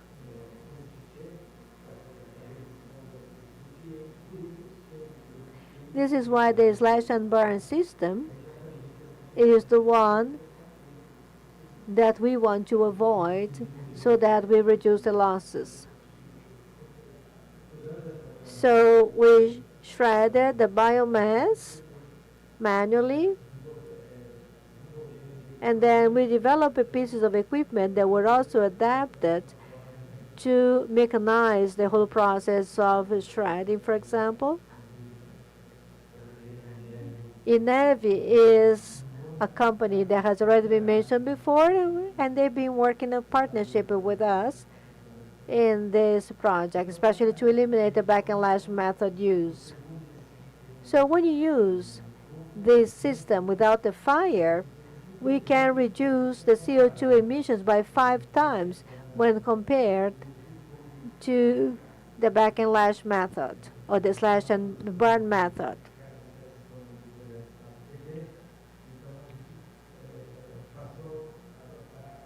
So now we have adopted this method and this first stage when we prepare the land in order to obtain reduction in CO2 production. And at the same time, you are producing organic matter, and all of this will be very beneficial later on. You also have biological activity there. So this is preparation of the land in a mechanized way.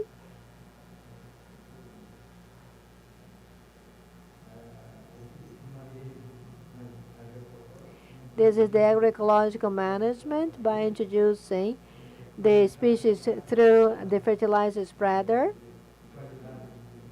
And with this, we have a better quality in nutrients, for example, the ones based on potassium, phosphorus, and nitrogen.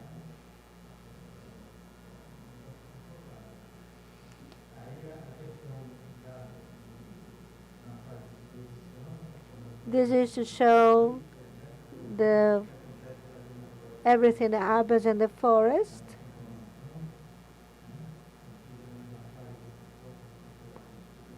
This picture was taken this year.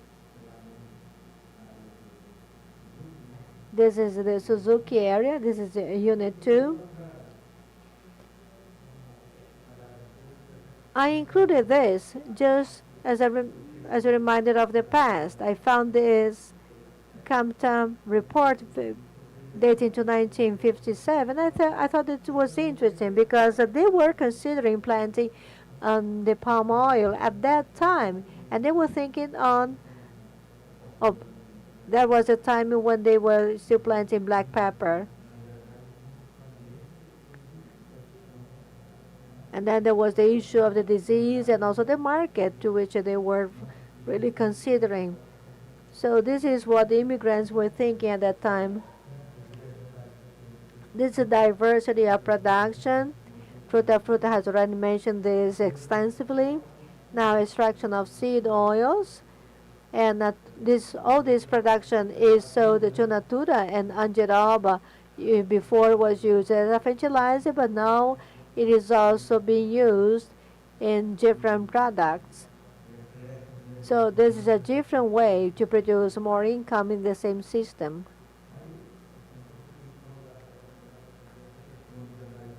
This is the economic analysis, which is done with the help of Embrapa. We spoke about the agroforestry systems that is used to have diversification. But then people say, well, we don't have data for that. We don't have any coefficient for that. So Embrapa had a hand to us in this sense. We also had the help of different universities to develop this work, as Agroflorestais also helped in developing this spreadsheet.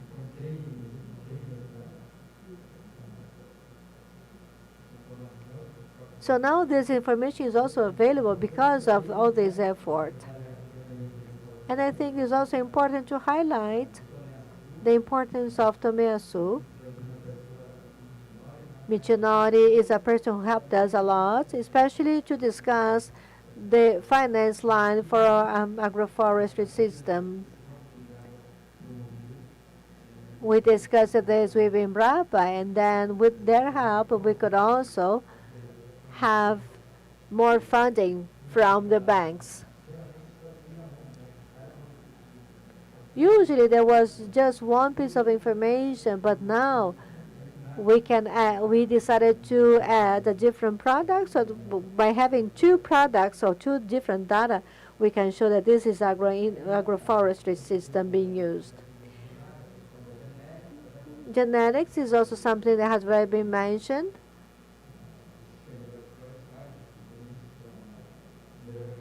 For example, improvement of genetics, and Embrapa has contributed a lot with these studies. I think that we have to improve the seed to have more yield in the palm oil production. This is genetic improvement in different areas. We also had a better production of honey, for example, and this is a result of the better pollination process. So we have been conducting other studies in this field, also in agroforestry system land. These are environmental gains. For example, in terms of erosion, with SAF there is no erosion problem. Of course, you have coverage and the shredding that also help with this. And you also incorporate carbon.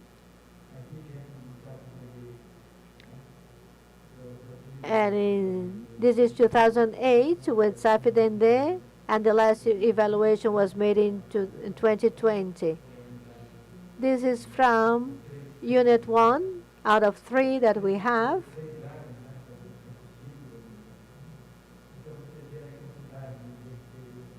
So from 2016 and to 2020, you can see how much we have achieved in terms of fertilizer spreader and then biodiversity. This is what is kept in the soil, or carbon stock that is kept in the soil. This is just to show you the environmental gain. We started very little, but today you can see how this is in the Suzuki area and Unit 2. This is organic matter that has been accumulated on the soil. This is really impressive. This is to show how deforestation has declined. This is also associated with the no-burn agriculture. Because with this, the system is more sustainable, and then the household farmer doesn't have to be using using the slash and burn method everywhere. And then the land will be useful for 10 or 40 years, of course, depending on the level of quality of each land.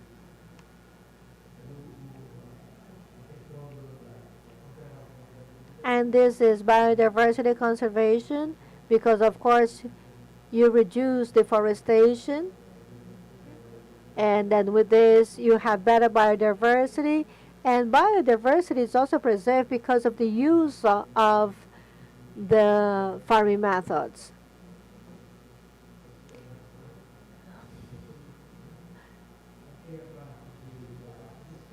This is related to soil fauna. When you have diversified production, you can compare this with the palm oil.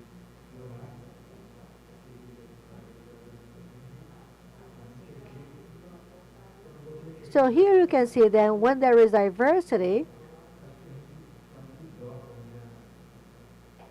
the output is nearly double in terms of biodiversity. This is a more recent methodology that we developed. This was developed by the Embrapa. This is to check the health of soil.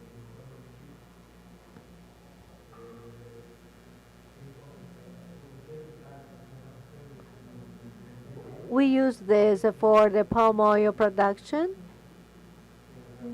And then you can see that in SAFs,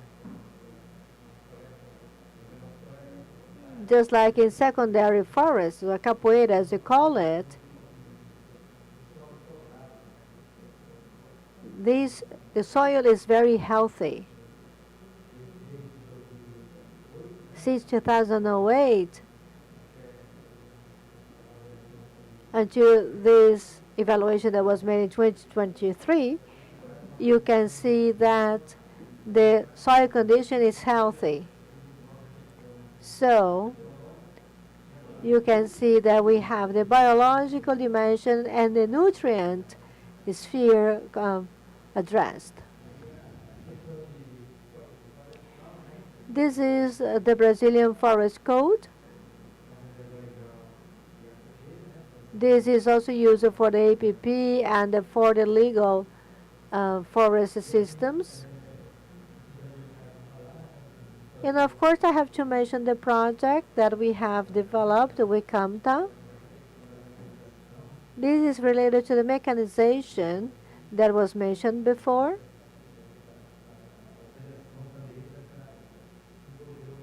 This is meant to develop a payment system of environmental services.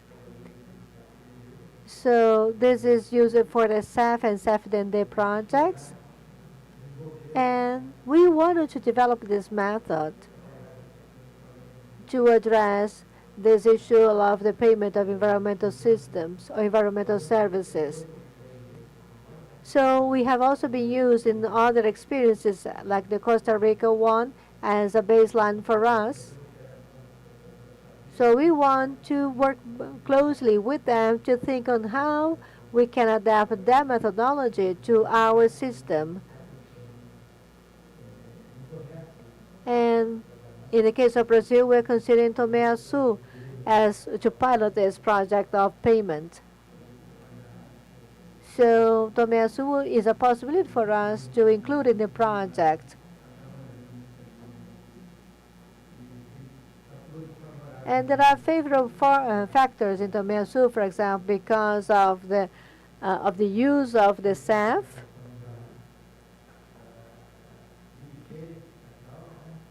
There is also the IG feature of the cocoa, for example, that can also be used because of the PSA that we have.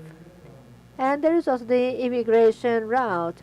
So tourism can also be incorporated into the project, into the process, just like it happens in Costa Rica.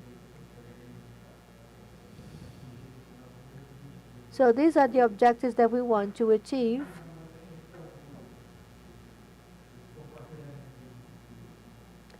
This is to show how knowledge is being shared. We would like to thank Tomé Açu for always welcoming us there. There are also graduate studies related to this topic. And we take part in those courses. So this is part of a different step in adopting this process, because we visit the properties, we talk to the farmers, and all of this is very enriching. And we believe that this also contributes a lot to understand the process, and also happens with the training of people. As I said, the training course was also adopting this methodology as a focus. So you always compared this new method with the traditional one, which was good, and people usually like it. Farmers like all these training processes. This is the same report published in 1956. So you can see in the report that cooperativism is something that is also emphasized by the people at that time. So I think this is it, what I had to show you. I hope that I haven't exceeded my time. Thank you.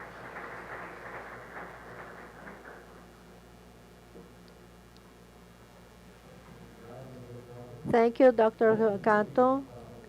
Before we proceed, let's have a 15-minute break. So we resume at 2020. Oh, sorry, 12:20.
Let's have our moderator.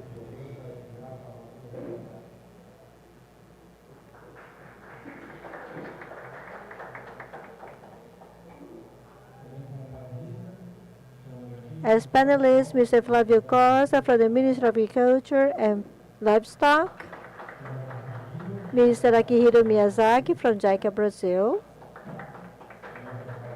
and Mr.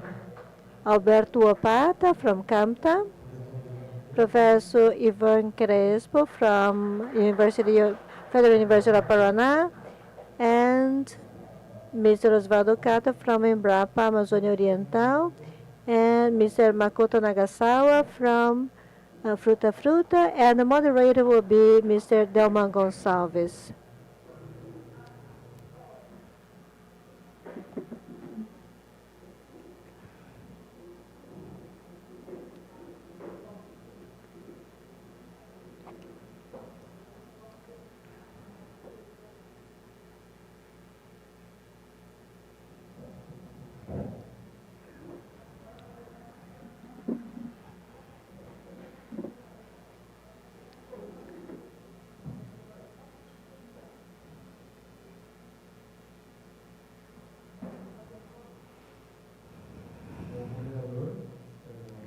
Well, Mr. Delman will ask the questions to the different guest speakers, and I would like just to ask each panelist to try to be very straightforward and try to answer the question in, well, at least in 2 minutes, please, so that we can take more questions from the floor. Thank you. Good morning. It's a great joy to be here with all of you and this seminar promoted by JICA. I participated in the planning of it, but I did not really have any idea of the importance of this seminar that is now putting together one of the main stakeholders, or some of the main stakeholders that can really translate the great success of Tomé Açu with the SAFTA. On behalf of the President of Embrapa and our leaders of Embrapa Amazônia Oriental, I would like to thank everyone here and also representatives from different institutions that make this seminar possible. As Mr. Yuri said, let's try to have a round of discussion. So let's take advantage that here we have major experts. First, I have a question to Mr. Miyazaki, the Chief Representative of JICA in Brazil. Mr. Miyazaki, by taking into account all the process going through Tomé Açu and the key action of JICA so that this process could be really prosperous and successful. What lessons taken from JICA across the world and from other experiences promoted by JICA can help expanding the project? I think that the major issue here to be put here is how can we expand the success achieved by Tomé Açu to other regions and to other areas, and maybe other countries.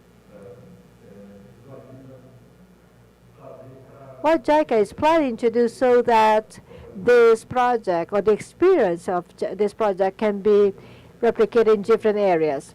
Thank you very much.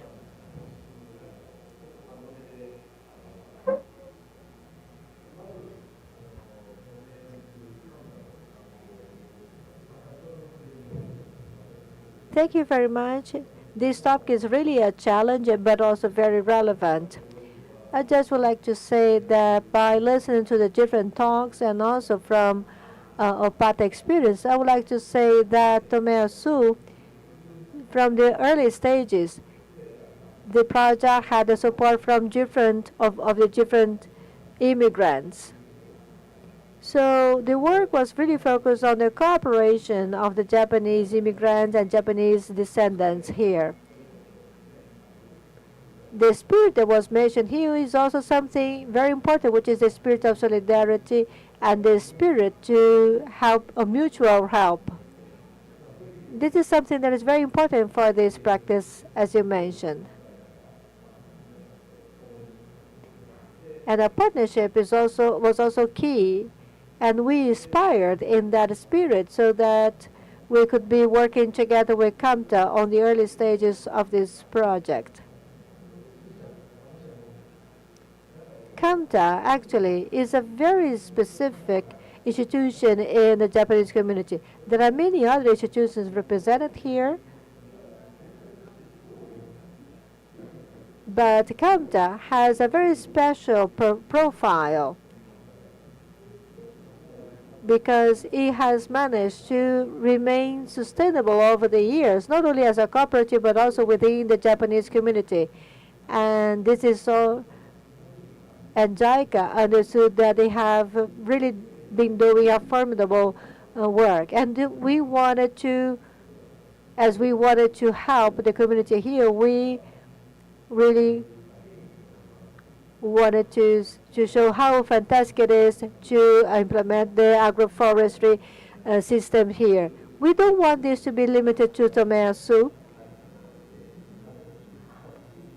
Tomorrow we have a tour to Tomeasu too, so that people can really see with their own eyes how wonderful this experience is. And we expect that these people can also use this to disseminate the message, to spread the word of Tomeasu to other places, so that this project can also be replicated in different areas.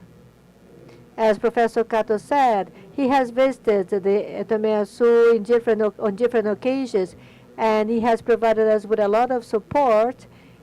And we also want to keep this kind of development in this work.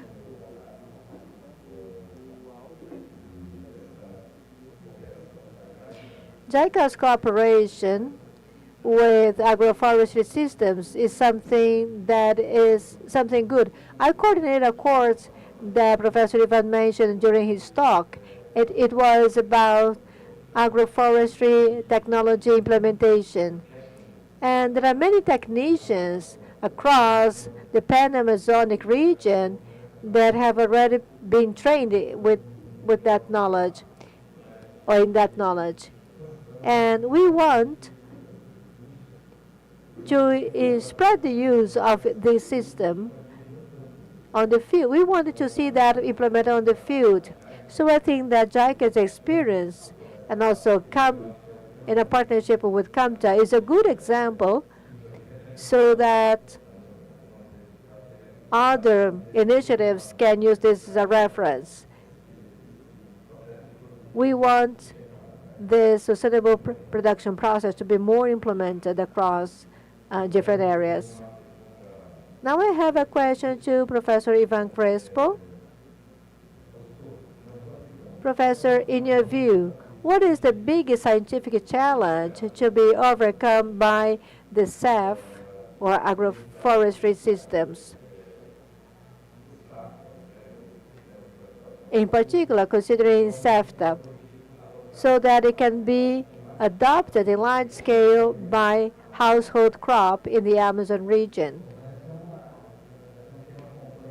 Well, this is a complex question, but I would say that the challenges are a couple. Not so many, but a couple of them.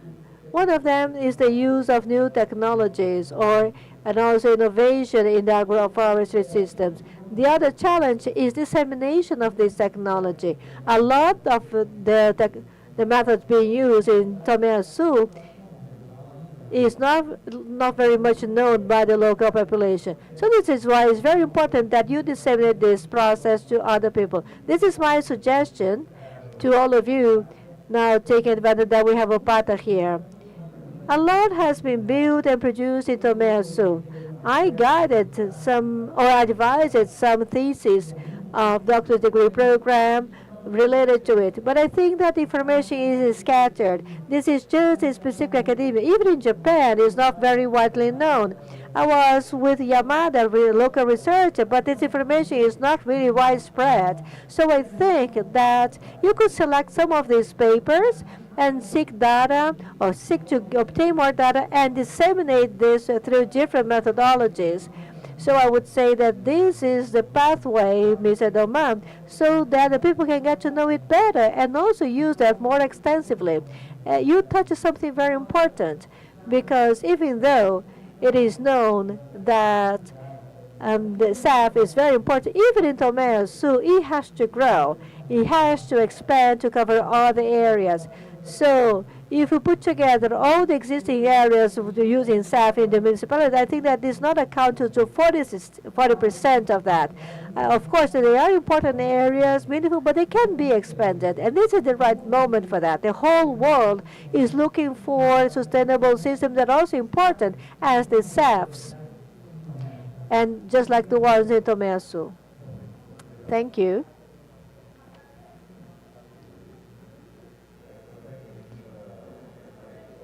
Now, following Professor Ivan's answer, I would like to ask Mr. Opata, President of CAMTA,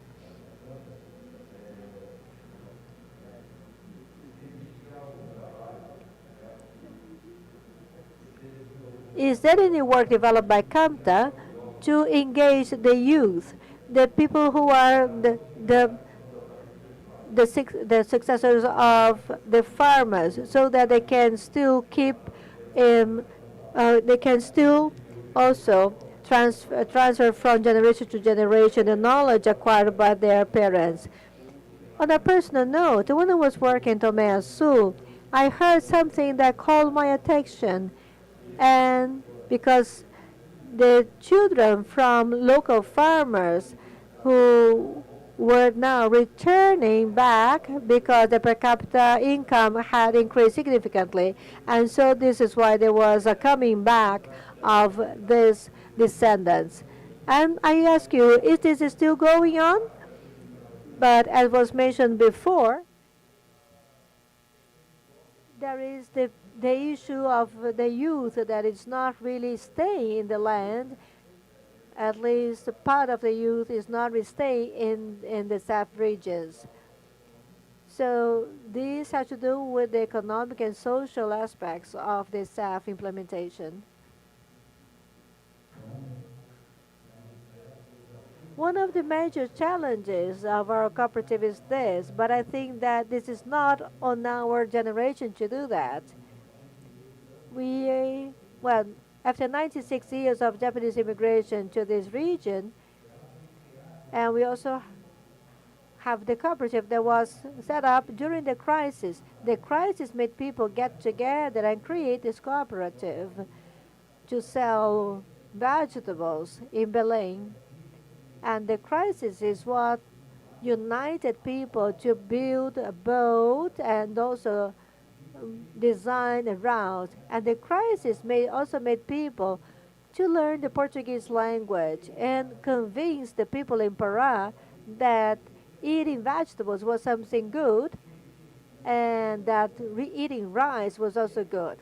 So these were the first challenges faced by our Japanese immigrants. And today, what I can tell you is that, among our cooperative members, well, in the 1980s, when we had one of the deepest crises after 1970s, and we were almost bankrupt, and then Japan helped us. So this is why I would like to acknowledge all the Japanese community in Japan who helped us, because with their taxes paid through JICA, we could have aid, and then our cooperative could really be set up to help to sell the pulps of passion fruits, and then we transition to acerola, cupuaçu, and today we have acai, which is the flagship that account for 60% of our income. Then in 1980, there was the boom of the Dekasegi. So many of the Japanese descendants went to work in Japan. It started in 1980. Japan had an economic growth or experienced an economic growth. So Japan was getting much better. Then in 1980, there was a crisis. So people were leaving the farms and they had no hope in having a better life here. So, you know, how can you say that the son of these immigrants could return to the farm because of the crisis? Of course, I also experienced that period because the parents just wanted their children to be happy, and if they went anywhere and they failed, they could always come back to work in the farm. But the parents wanted the children to really go to higher education, have a diploma, have a better life. So after this Dekasegi period started, there was some that still remained in Tomeasu, and they sought alternatives in production. They also contacted banks, as Osvaldo said, but banks were only sponsoring monoculture. But eventually, the Japanese descendants could really convince the banks to fund the SAF. Because as I explained to you, it's a very dangerous situation when you have monoculture. So when there are different crops, you have better chances of success because if there was failing in one of the crops, you have the other ones there. So this is the danger of monoculture. So then with this, we had more financing made by the banks, and then people could grow and they could have a better life.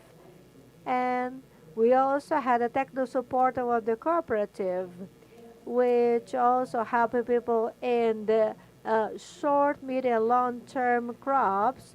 So this is why we could have passion fruit grown in the short run, and then you have the most perennial ones like.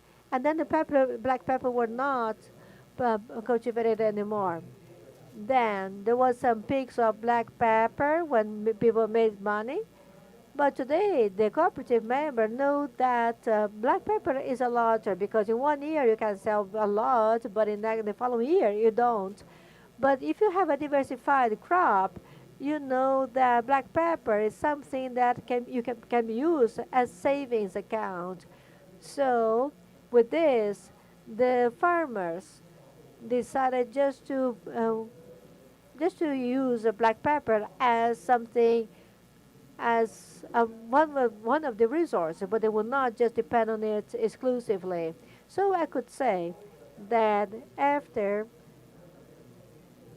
the 1990s, early 2000s, the young people started to return to Tomeasu because they had an economic improvement as an attraction. They saw that their parents were successful. So with the support of the cooperative and with the provision of technical assistance and also guidance and showing people that it was possible to show the cost of investment and the return on investment, then gradually the situation started to get better.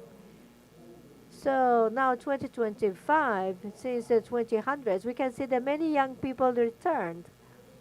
So I believe that the appeal to the youth is really economic aspect and also better financial conditions and also more conversation with them. Communication with the young people is very important. In the cooperative today, we have young people that like volleyball or soccer, and baseball is lagging behind. And in terms of succession, what I mean is that this is getting better, but you have to bear in mind that the rose is beautiful, but they have thorns. Same thing as to agriculture. We've been working now to think this way. Small business is a major business, and the farmer has to be treated as a company because you have to have a plan, and not only as you did in the it cannot be like in the past when you didn't have any plan at all.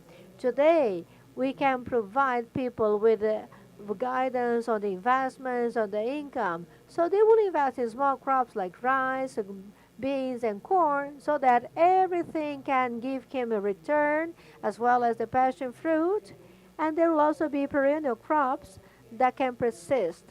So in 1 hectare, what can we have? With cocoa in acai, you can have an income, average income of 50,000 reals. The price of cocoa with 20 reals, for example, or acai, and also palm oil, it can be good. The main thing is acai, and the SAFTA is a palm oil too.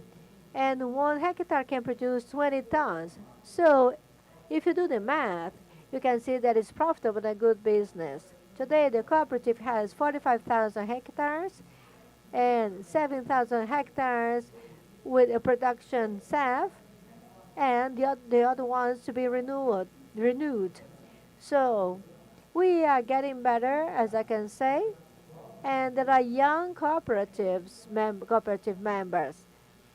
So I think that by showing the way that this is a good business, and if you work well, you can have a return. I don't know if I answer your question, but this is it.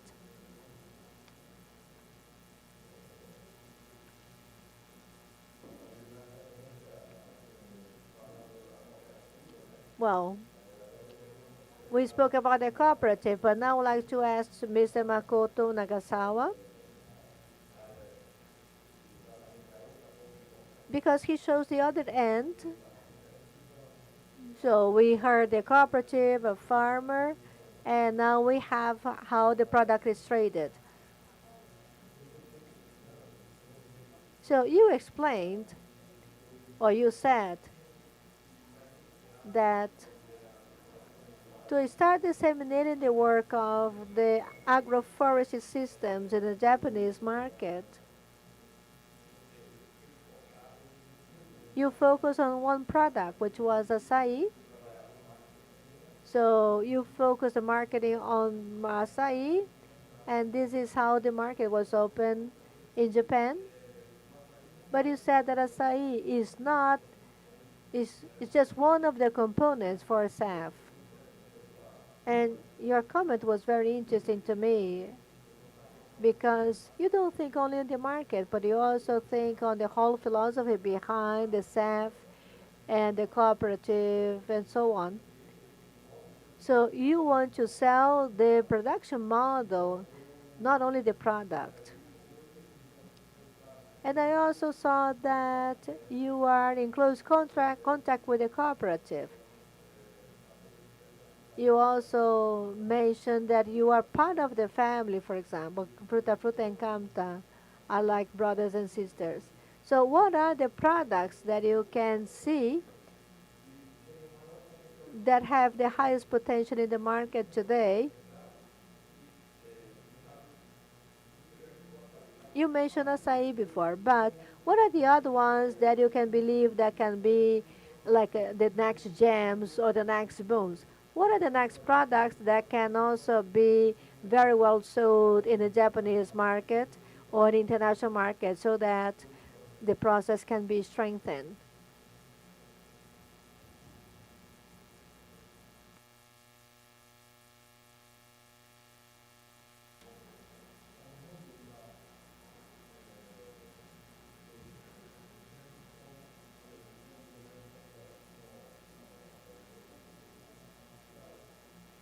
Well, let's start with the flagship, which is acai. Actually, it still has potential. We have 2,000 tons imported of acai imported, but I think that we still have a potential to explore. So I would say the number one is still acai, because it still has a lot to grow. But the focus from now onwards is is exactly to distinguish the products by itself. So we show that we are not selling acai, we are selling acai that is obtained from nature and from the forests. This is the view that we want to adopt, which is more environmental. So this is a product from the agroforestry. We cannot trade that as an organic product because there are some restrictions to acknowledge that as being organic. But the SAF products show a lot of other benefits that do not really fit into the characteristic of organic product, like the CO2 self-sequestration, which is non-existent in organic products. This is very present in the SAF production. So what we want to emphasize is that how agroforestry system is a product in itself and how can it be sold. We are thinking on different alternatives. We are thinking on another fruit that can replace acai.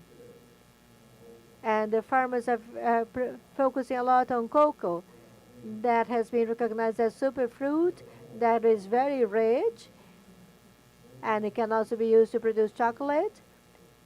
So I think that the motto can be addressed to on cocoa that can build more forests or can be grown in the forests.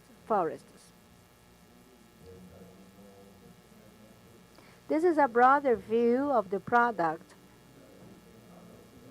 And we have to think on the SAF as being a broad product in itself,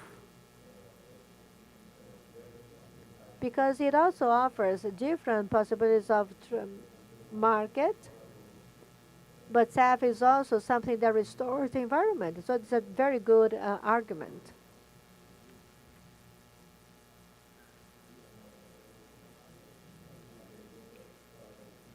Now I have a question to my colleague, Mr. Osvaldo Cato. Maybe you do not know, but Professor Cato is also was also born in Tomé-Açu. It's very good to have a researcher who was born in Tomé-Açu. And Mr. Pat also mentioned something very important that the Cato family did in Tomé-Açu. I didn't know that. My question is very simple because I know your work with household crop. You explained that a little bit too. But I want to go back to that topic. How is it possible to transfer the knowledge of the SAF and make it more possible for household crops in different municipalities or states? And what is needed for that objective to be attained? I would like you to explain that based on your experience in the region. Well, his question is not really that easy to answer. But if you take the Tomé-Açu people as an example, I think that, it's easier there because the system is there incorporated in the people. It is easier for you to convince people to adopt this system. When you go to a different region where people are not used to using the system, maybe they don't even have home gardens. Usually I say that they are just specialized in planting manioc, and they don't really have that home garden. So I believe that in this process, what is important is that people learn how to like all these other products. This will make things easier. But for example, if you want to implement SAFTA in a different place, this will require more technology, more techniques. And as we have seen, it doesn't work that you just speak repetitively on the same thing. What is easier is that you take these people to get to know the productions of the crops in Tomé-Açu in person. Then they can see with their own eyes what another farmer has been doing, how they've been producing. So I think that it works much better than you just using words to convince them. So this is why I think that the farmer-farmer contact is something important. And this is how you can really convince the other person that system works. And I think that you also have to encourage the people to have their home garden crop. This will help them in implementing the SAF. And I think that someday this will be very helpful to them. So as you said, based on the experience of what people have done, this is what has helped to convince people to adopt the system. And I think this is what really works, because you can see that many people have been visiting Tomé-Açu to exchange ideas and to see that on site. This is what really convinces people to adopt the system. So we started this with black pepper, and then we did that with other products.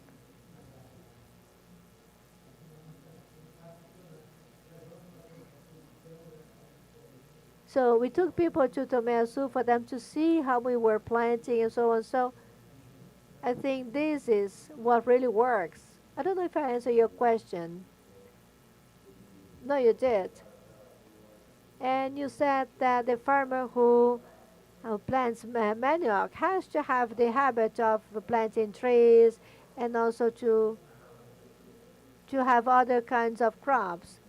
With this COP 30 being held in our city, we can see that everyone is trying to adopt a different way to work, or something that can really help them with how they can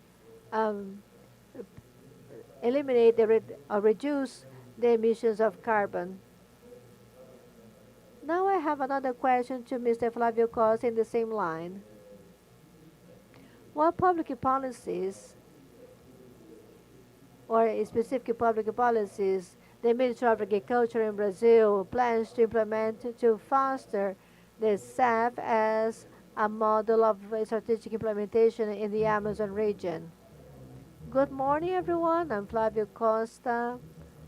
I'm from the Department of the Recovery of Degraded Area, the Department of Rural Development.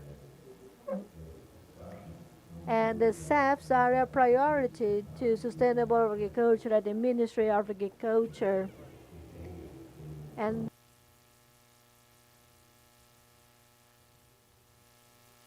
the major policy is to have the ABC Plus plan,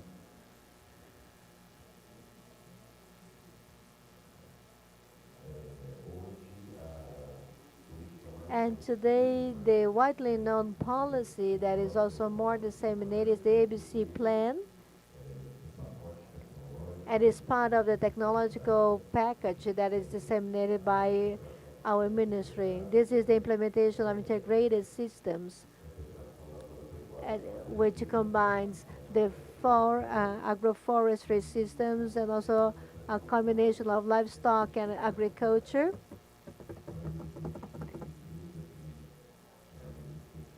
We want to encourage the implementation of this in another 100 hectares of land.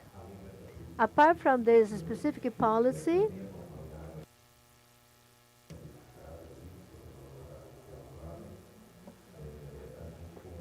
we also have been implementing other actions that encourage dissemination of this system. One of these initiatives is the National Program of Degraded Area Recovery. There are other technologies that are being used to recover these degraded areas. And in this program, implementation of sustainable system is mandatory, and these include the agroforestry systems and also the recovery of other areas for livestock.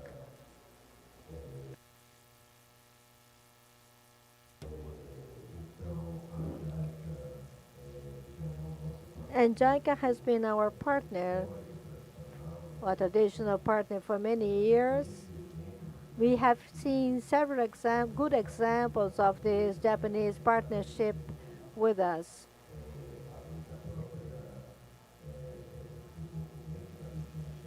Apart from the development of Tomeasu region, we have also seen,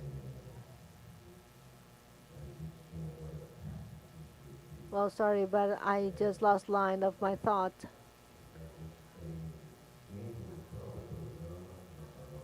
In the national program of degraded area recovery, we, in the 1970s, had a key program for the development of tropical agriculture in the Cerrado, which was Prodecer. And we used this program as an inspiration to develop other projects about which we have discussed with JICA. This is also has to do with the project for the recovery of degraded areas. And the priority has been assistance to small-sized farmers. And of course, the implementation of these technologies, including the SAFs, is a part of that. This is a very important topic, and Japan is a leading party here. And we've been making all efforts to talk to different interlocutors or to different parties. And we have been working together with them in a study that is devoted to the central area of Brazil, in the Cerrado area. This involves the Mato Grosso, Tocantins, São Paulo, and Minas Gerais states, with the purpose of implementing the project. So there, we want to promote development of a circular economy by using SAF, and especially also this is also dedicated to the household crops.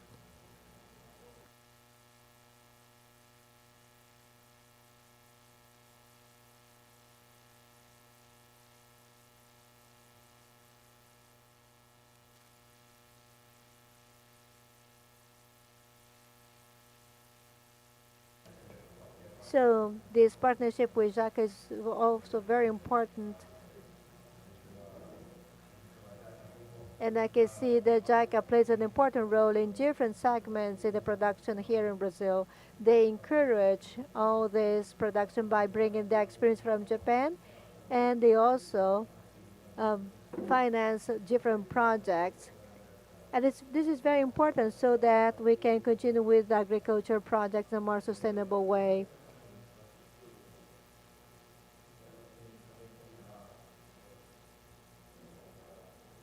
Now I would like to invite people on the floor to ask questions. So you can we want to take questions from the floor if you want.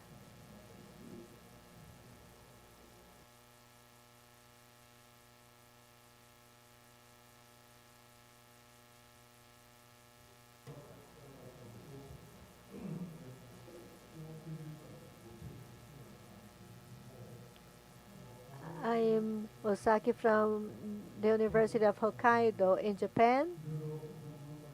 This is not exactly a question, it's rather a piece of information. Here we have several papers speaking about this system. And what I would like to know is precisely about the origins of this process. What led people to create this system adopted in Tomeasu? The papers say that Mr. Sakaguchi from Tomeasu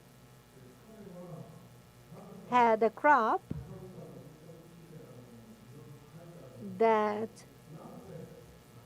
declined, and so he had to leave his land and go to another one, and then he used the slash and burn method to open the area. But But instead of doing, the situation would change, he will drive him to do that. But eventually, he did not do it. He remained in his land, and then he worked his degraded land.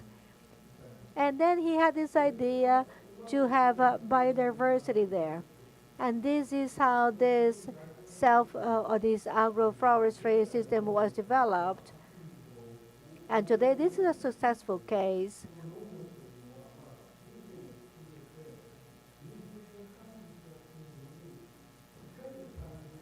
But the golden rule for traditional farming, for example, especially the one practiced in the Western world, is that management has to be made easier.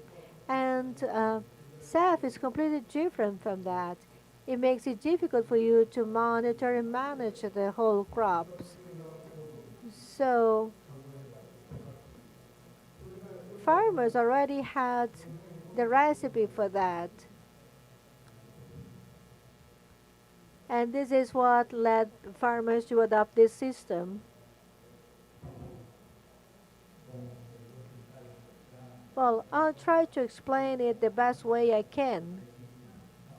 As much as I understand, this is it. So, the story goes that, if you go back in time, when the cooperative was still based on black pepper monoculture, one of the directors was called Rinkichi Hiraga. Well, in the history of a cooperative that is in a book that we published last year, shows it. And it says in the book that the peak of the black pepper, the president Rinkichi Hiraga said that the danger of monoculture is high. It's too dangerous to rely only on black pepper, but nobody paid attention to him. This was back in the 1950s and 60s. And the black pepper was known as the black diamond. In the end of the 1960s, the black pepper was simply eliminated, totally erased because of the disease. And then in that period, Seplac reintroduced the cocoa associated with, cocoa needed 40% shade and different species of nitrogen. So then the cocoa was introduced, and Mr. Noboru Sakaguchi, the director of the cooperative, he lived in that region, and he was watching the riverine people, seeing that they had some crops that were necessary for their survival, orange, lemon, and some other things that they needed to eat on a daily basis. So this was next to their homes. And Mr. Sakaguchi's system is not, from our perspective, for the farmer that has economic purpose or profit purpose. The one of Mr. Sakaguchi is like a botanical garden. He has different species of crops, but it's not really profitable if you analyze that from the perspective of what Mr. Noboru Sakaguchi worked at that time. Today, I don't want to diminish anyone here, but if you consider that plainly, it's like a botanical garden. His son says that it's such. Now, can it be sustainable? Can you survive on that? No, you can't. Because you have lots of products all mixed. There is not necessary care. So it is a very beautiful botanical garden, very beautiful to the eyes, but it's not profitable. Now, then, Mr. Sakaguchi was also a member of the board of directors of the cooperative. And then, in the 1980s, when the cooperative went bankrupt, and it needed help. And JICA asked the cooperative to design a short, medium, long-term plan. And then the directors discussed the whole night to that plan, so that JICA would give them resources. So they had a short, medium, long-term crop design. So in that there was rice, included rice, then corn, passion fruit, and then with this you can have income every 3 months. And then after the passion fruit, passion fruit can grow in 8 months, and then you have a different culture, a different crop. So you grow black pepper. After 5 years, it dies out, and then you have the perennial crops, palm oil, cocoa. So it is economically feasible, and the SAF purpose is to achieve economic feasibility so that the income will be continuous. I don't know if I answer your question. I cannot really understand it, but I don't know if I answer your question. But the SAF has an economic purpose so that the farmer can have income on a continuous way, and with the whole system, the worker can also work in an environment under the shade, which is different from the traditional ones. So pruning that Professor Shimizu also helped us do through the JICA help. So he said that if you don't have conditions to fertilize, you can achieve good improvement in your yield with the pruning process. So by keeping the temperature low and with good conditions for the production of earthworms and pollinizers, insects, all of this is very important. So the focus is economical today.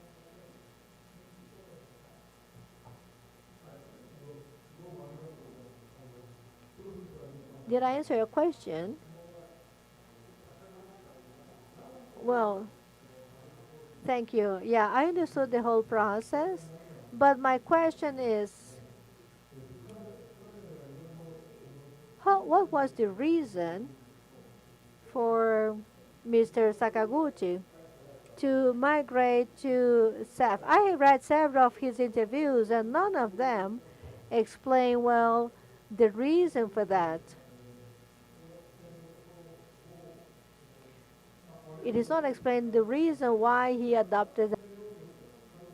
And my question, why is SAF? Because he saw that traditional farmers say that this is just like a cake recipe. So you do one thing here, you can repeat it over there, because the idea is very simple. But the major issue there is what people has realized, that agroforestry system has to do with something very important, which is, above all, it is a production system. It has environmental characteristics incorporated in it. It also addresses social aspects, but it's also economic issues. And it has to generate income.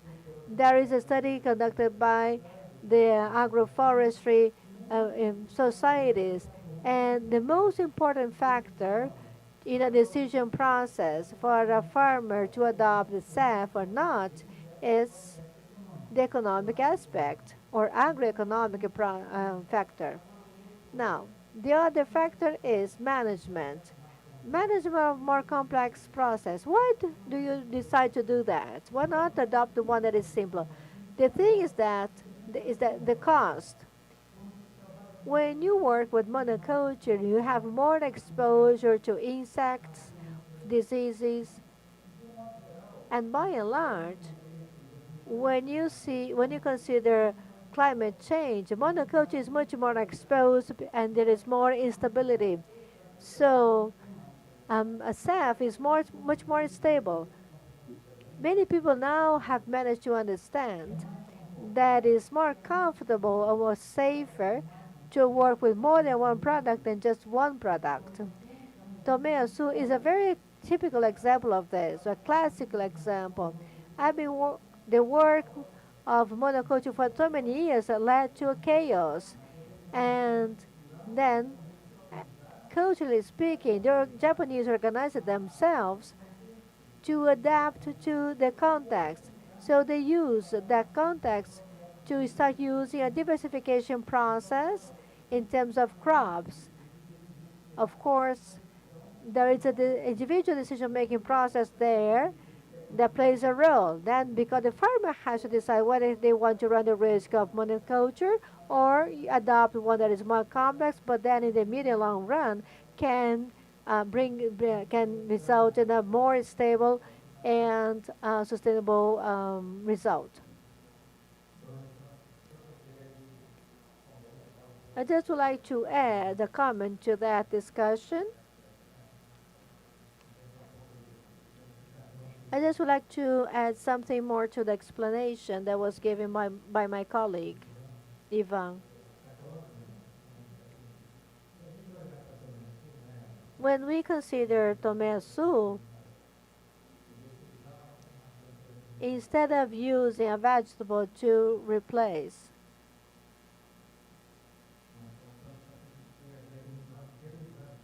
to be replaced by another plant,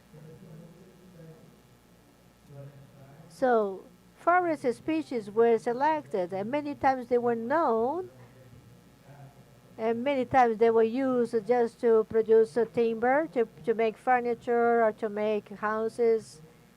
And this is what we have always heard. So there are more simplified agroforestry systems. I usually use this logic that you start with a simple process so that you can learn, and then based on this, you go to use more complex systems. As far as I know it, so it was the rubber tree, then cocoa with angiroba. So this was a more simplified system. In the household crop, you have that home garden that has different crops there. But if you have a SAF, you can see there are more species there compared to the one that is logically more economic. Because also we have to consider food safety security. But in my opinion, I think that you also have to take into account the knowledge of the forest and also the management of their home gardens. So I think that this is easy because he has already planted other crops before. So you learn from the easiest thing, and then you get more complex situations. You have to learn how to manage everything.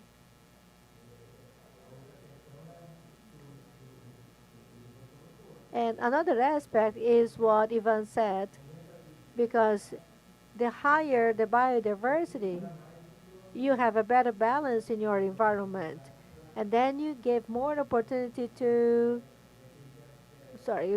then you can manage better all the issues related to plagues and other insects. Because there are insects that also help you with the biological control. So you create an environment of diversity that can help you with the other diversity that will put the environment into a balance. I'm not saying that there will be no plague, but the possibility of having reduced the possibility of plague is much higher. So that's my comment.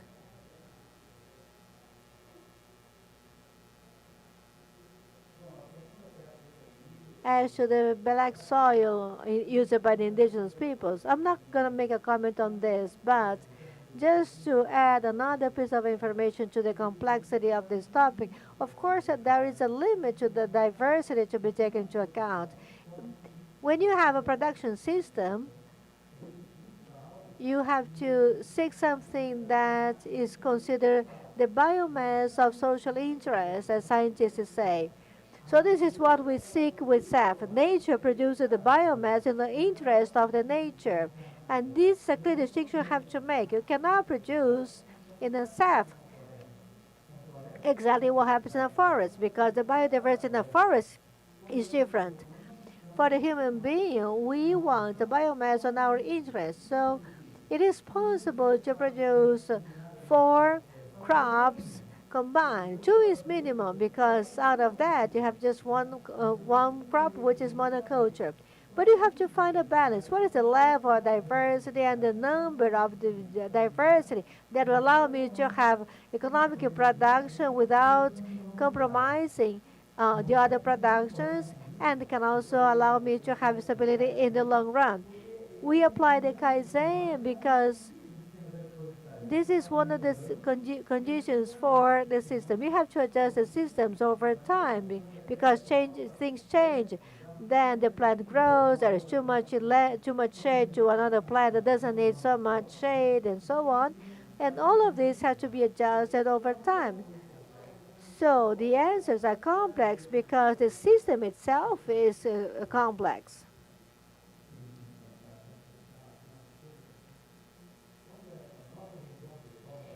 In our region, when you consider the soil is poor.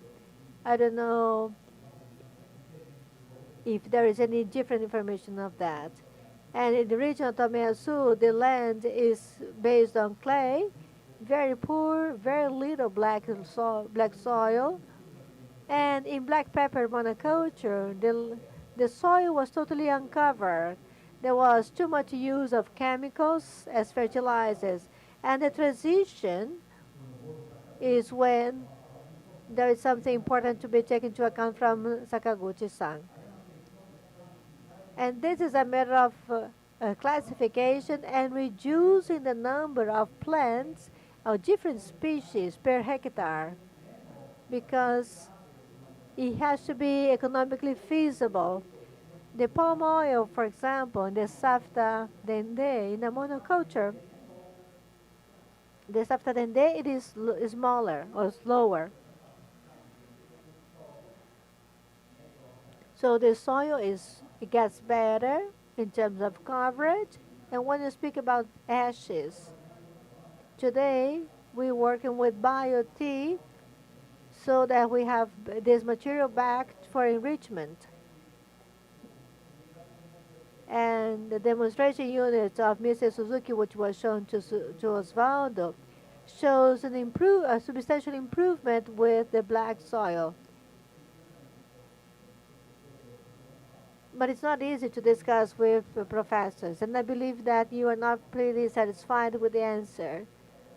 It doesn't match what what you're expecting, right? Okay, but we are around here if you want to talk to us later.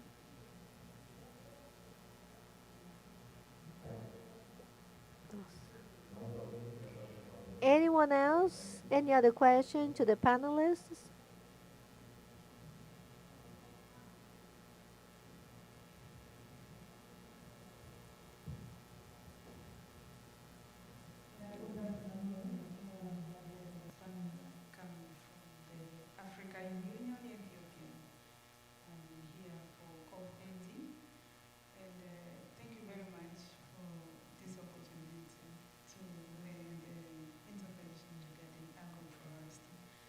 Just wanted to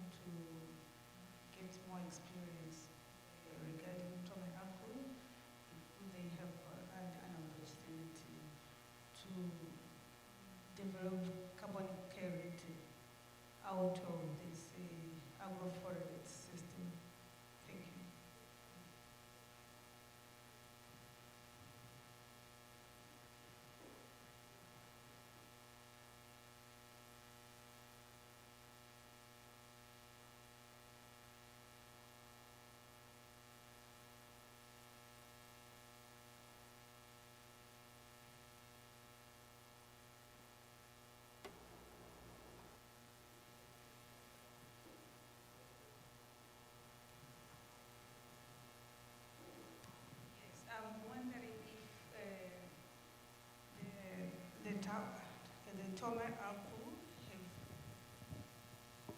made it possible to generate high integrity carbon credit out of agroforest.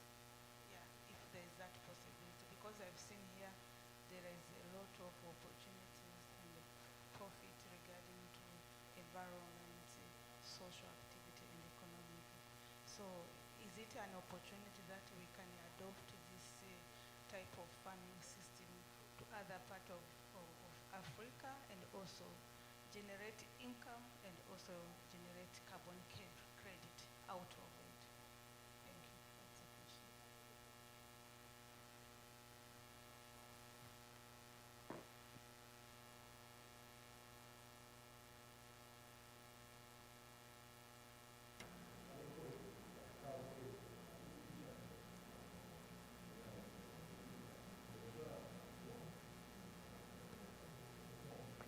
I understand that the core of your question resides on how much the SAF systems can contribute to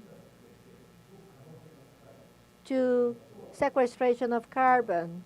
Actually, we cannot, we don't really have a methodology to quantify how much carbon can be sequestered. We just know that there is a high potential to have a high um, carbon sequestration. We have been working together with our partners here in Brazil so that we can really have more data about it. And so it can really be shown in numbers. There is a strong interest of the free enterprise here in Brazil to work with this additional income generated by SAF, and we believe that there is a possibility very strong to have this. We have high expectations on this so that there is a good legal framework that can also make this more feasible, and this is also economically feasible. But there are, right now, there are several research centers working on this, and I believe that this will be shown in the near future, because this can be a very good source of income to many farmers.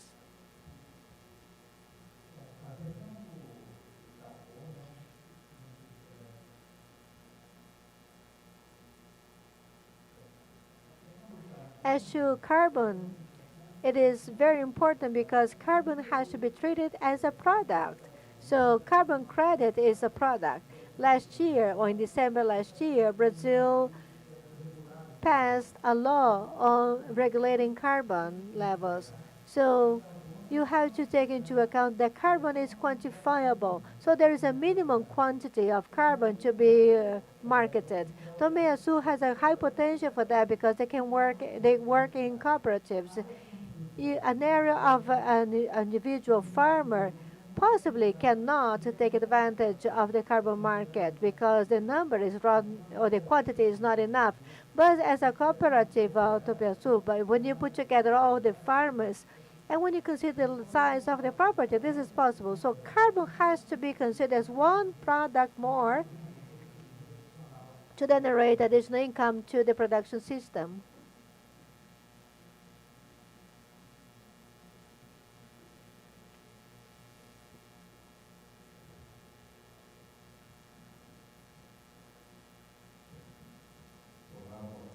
Hello, good afternoon. I am Sergio,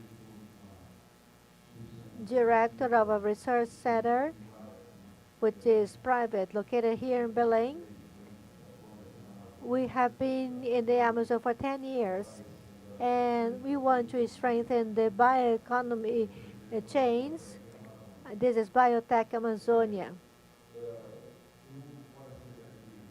Even though I am a biologist and from Pará, I went to study in São Paulo, which is a major institution studying forestry, resources, agronomics.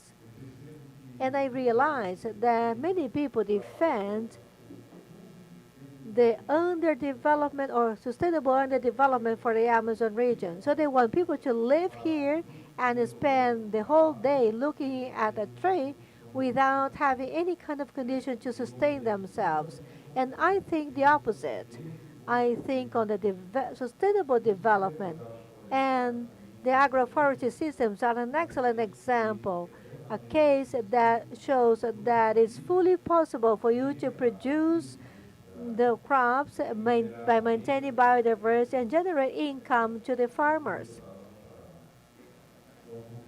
Our group, our technical scientific group, made a survey on the biodiversity of microorganisms in SAF or agroforestry systems, and similar, or they are very similar in terms of quantity and diversity of microorganisms.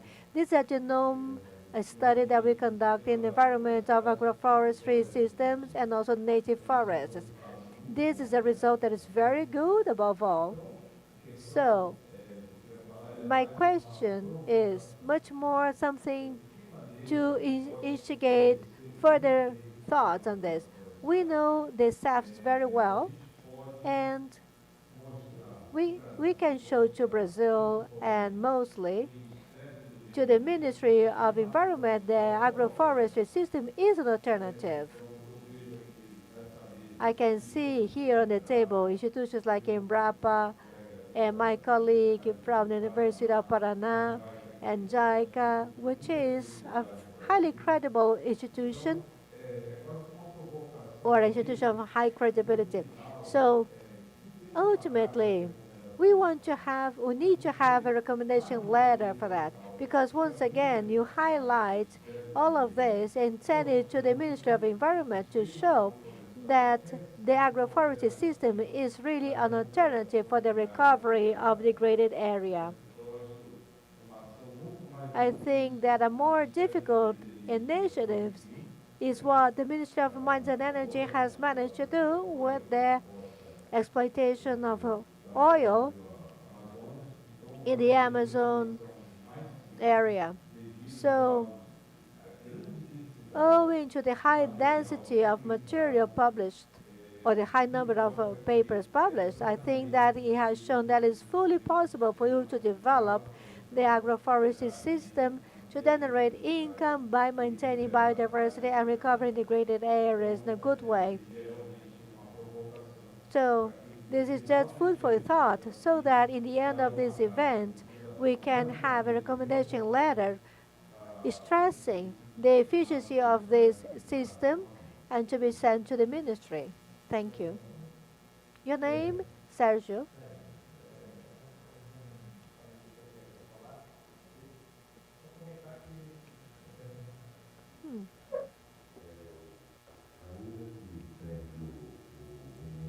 Even though the Ministry of Environment is not represented here, they do have a program called the National Program of Productive Forests.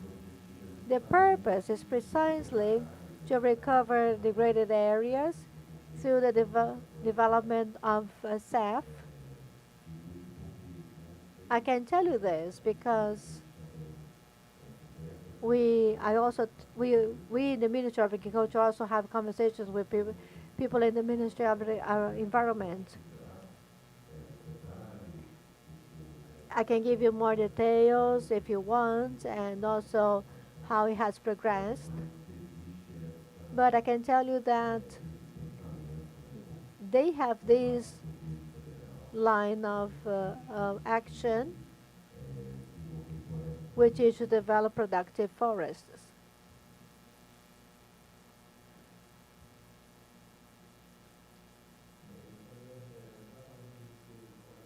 This is precisely, as you said, at Embrapa, for example. Well, the recommendation for production restoration is where Embrapa has been working closely with our colleagues at the Ministry of Agriculture. Your comment is very important, and I'd like to say that the government has adopted actions in this sense. This way of producing, or this way of farming, doesn't mean only planting a tree, because a man has to survive, has to be fed, has to get money. And there is another alternative other than SAFs. We can produce a document on a timely basis, but I see that the government has already gone hand in hand by having those ministries of agriculture and environment working together. They have been conducting scientific research and also other surveys so that we can work on ways to fix carbon and also to provide sustain to the people living in the region and for people to survive here. Thank you very much for your comment. And also, I would like to thank all the panelists here. This discussion has been very rich. I would like to thank all the important panelists representing different institutions here to strengthen the use of SAF in the Amazon region and also in other places. We have representatives from different governments here, and JICA, a major partner. And mostly, we also have the origin of all this, which is the farmer, represented by the cooperative. And we have heard the history on how challenges have been overcome, and this is an example to other cooperatives here in the Amazon region to persist in the development of this system. Also, we have representatives from the academia, represented by my colleagues Ivan Crespo and Osvaldo Carto. As Makoto said,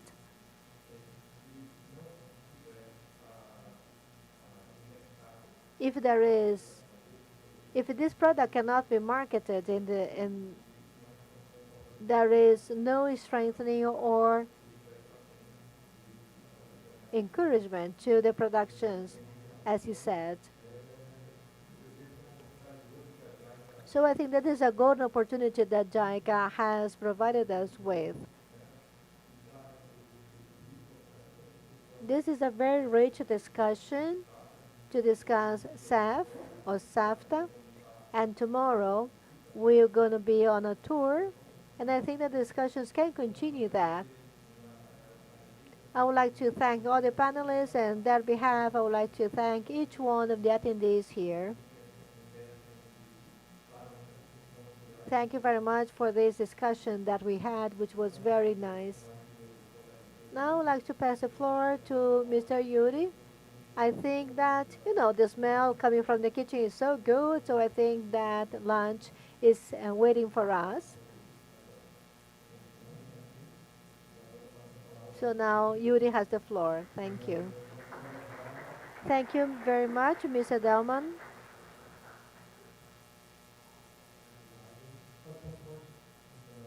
So the panelists can take their seats back in the audience.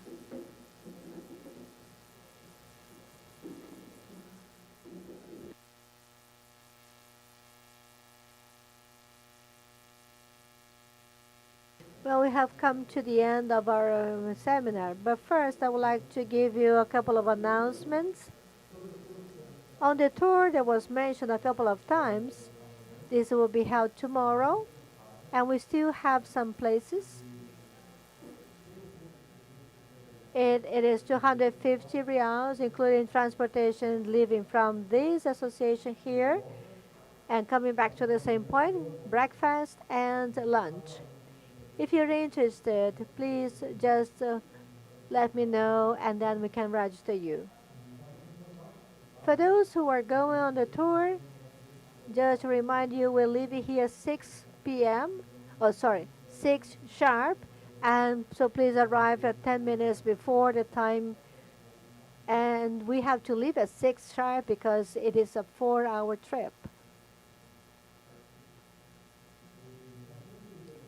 For those who are using the simultaneous interpretation device, we just ask you to kindly return it here in the front. And we're going to have self-service style lunch. And we also have members of the JICA staff who will also be giving you something that we have as a souvenir for you from this seminar. I just would like to repeat the invitation given by my colleagues. For those who will be here over the week, we would like to invite you all to,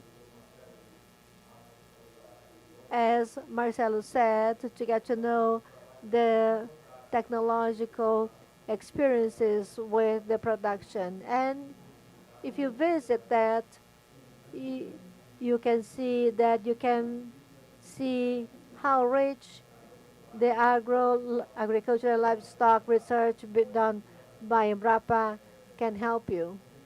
It can contribute directly with all the process to find the planet environment balance. It will be very happy to have you with us over there. Thank you. Lastly, would like to thank everyone for coming here today, and we invite you to continue in contact with SAFTA to disseminate more ideas. And thank you very much for attention, and see you on the next occasion.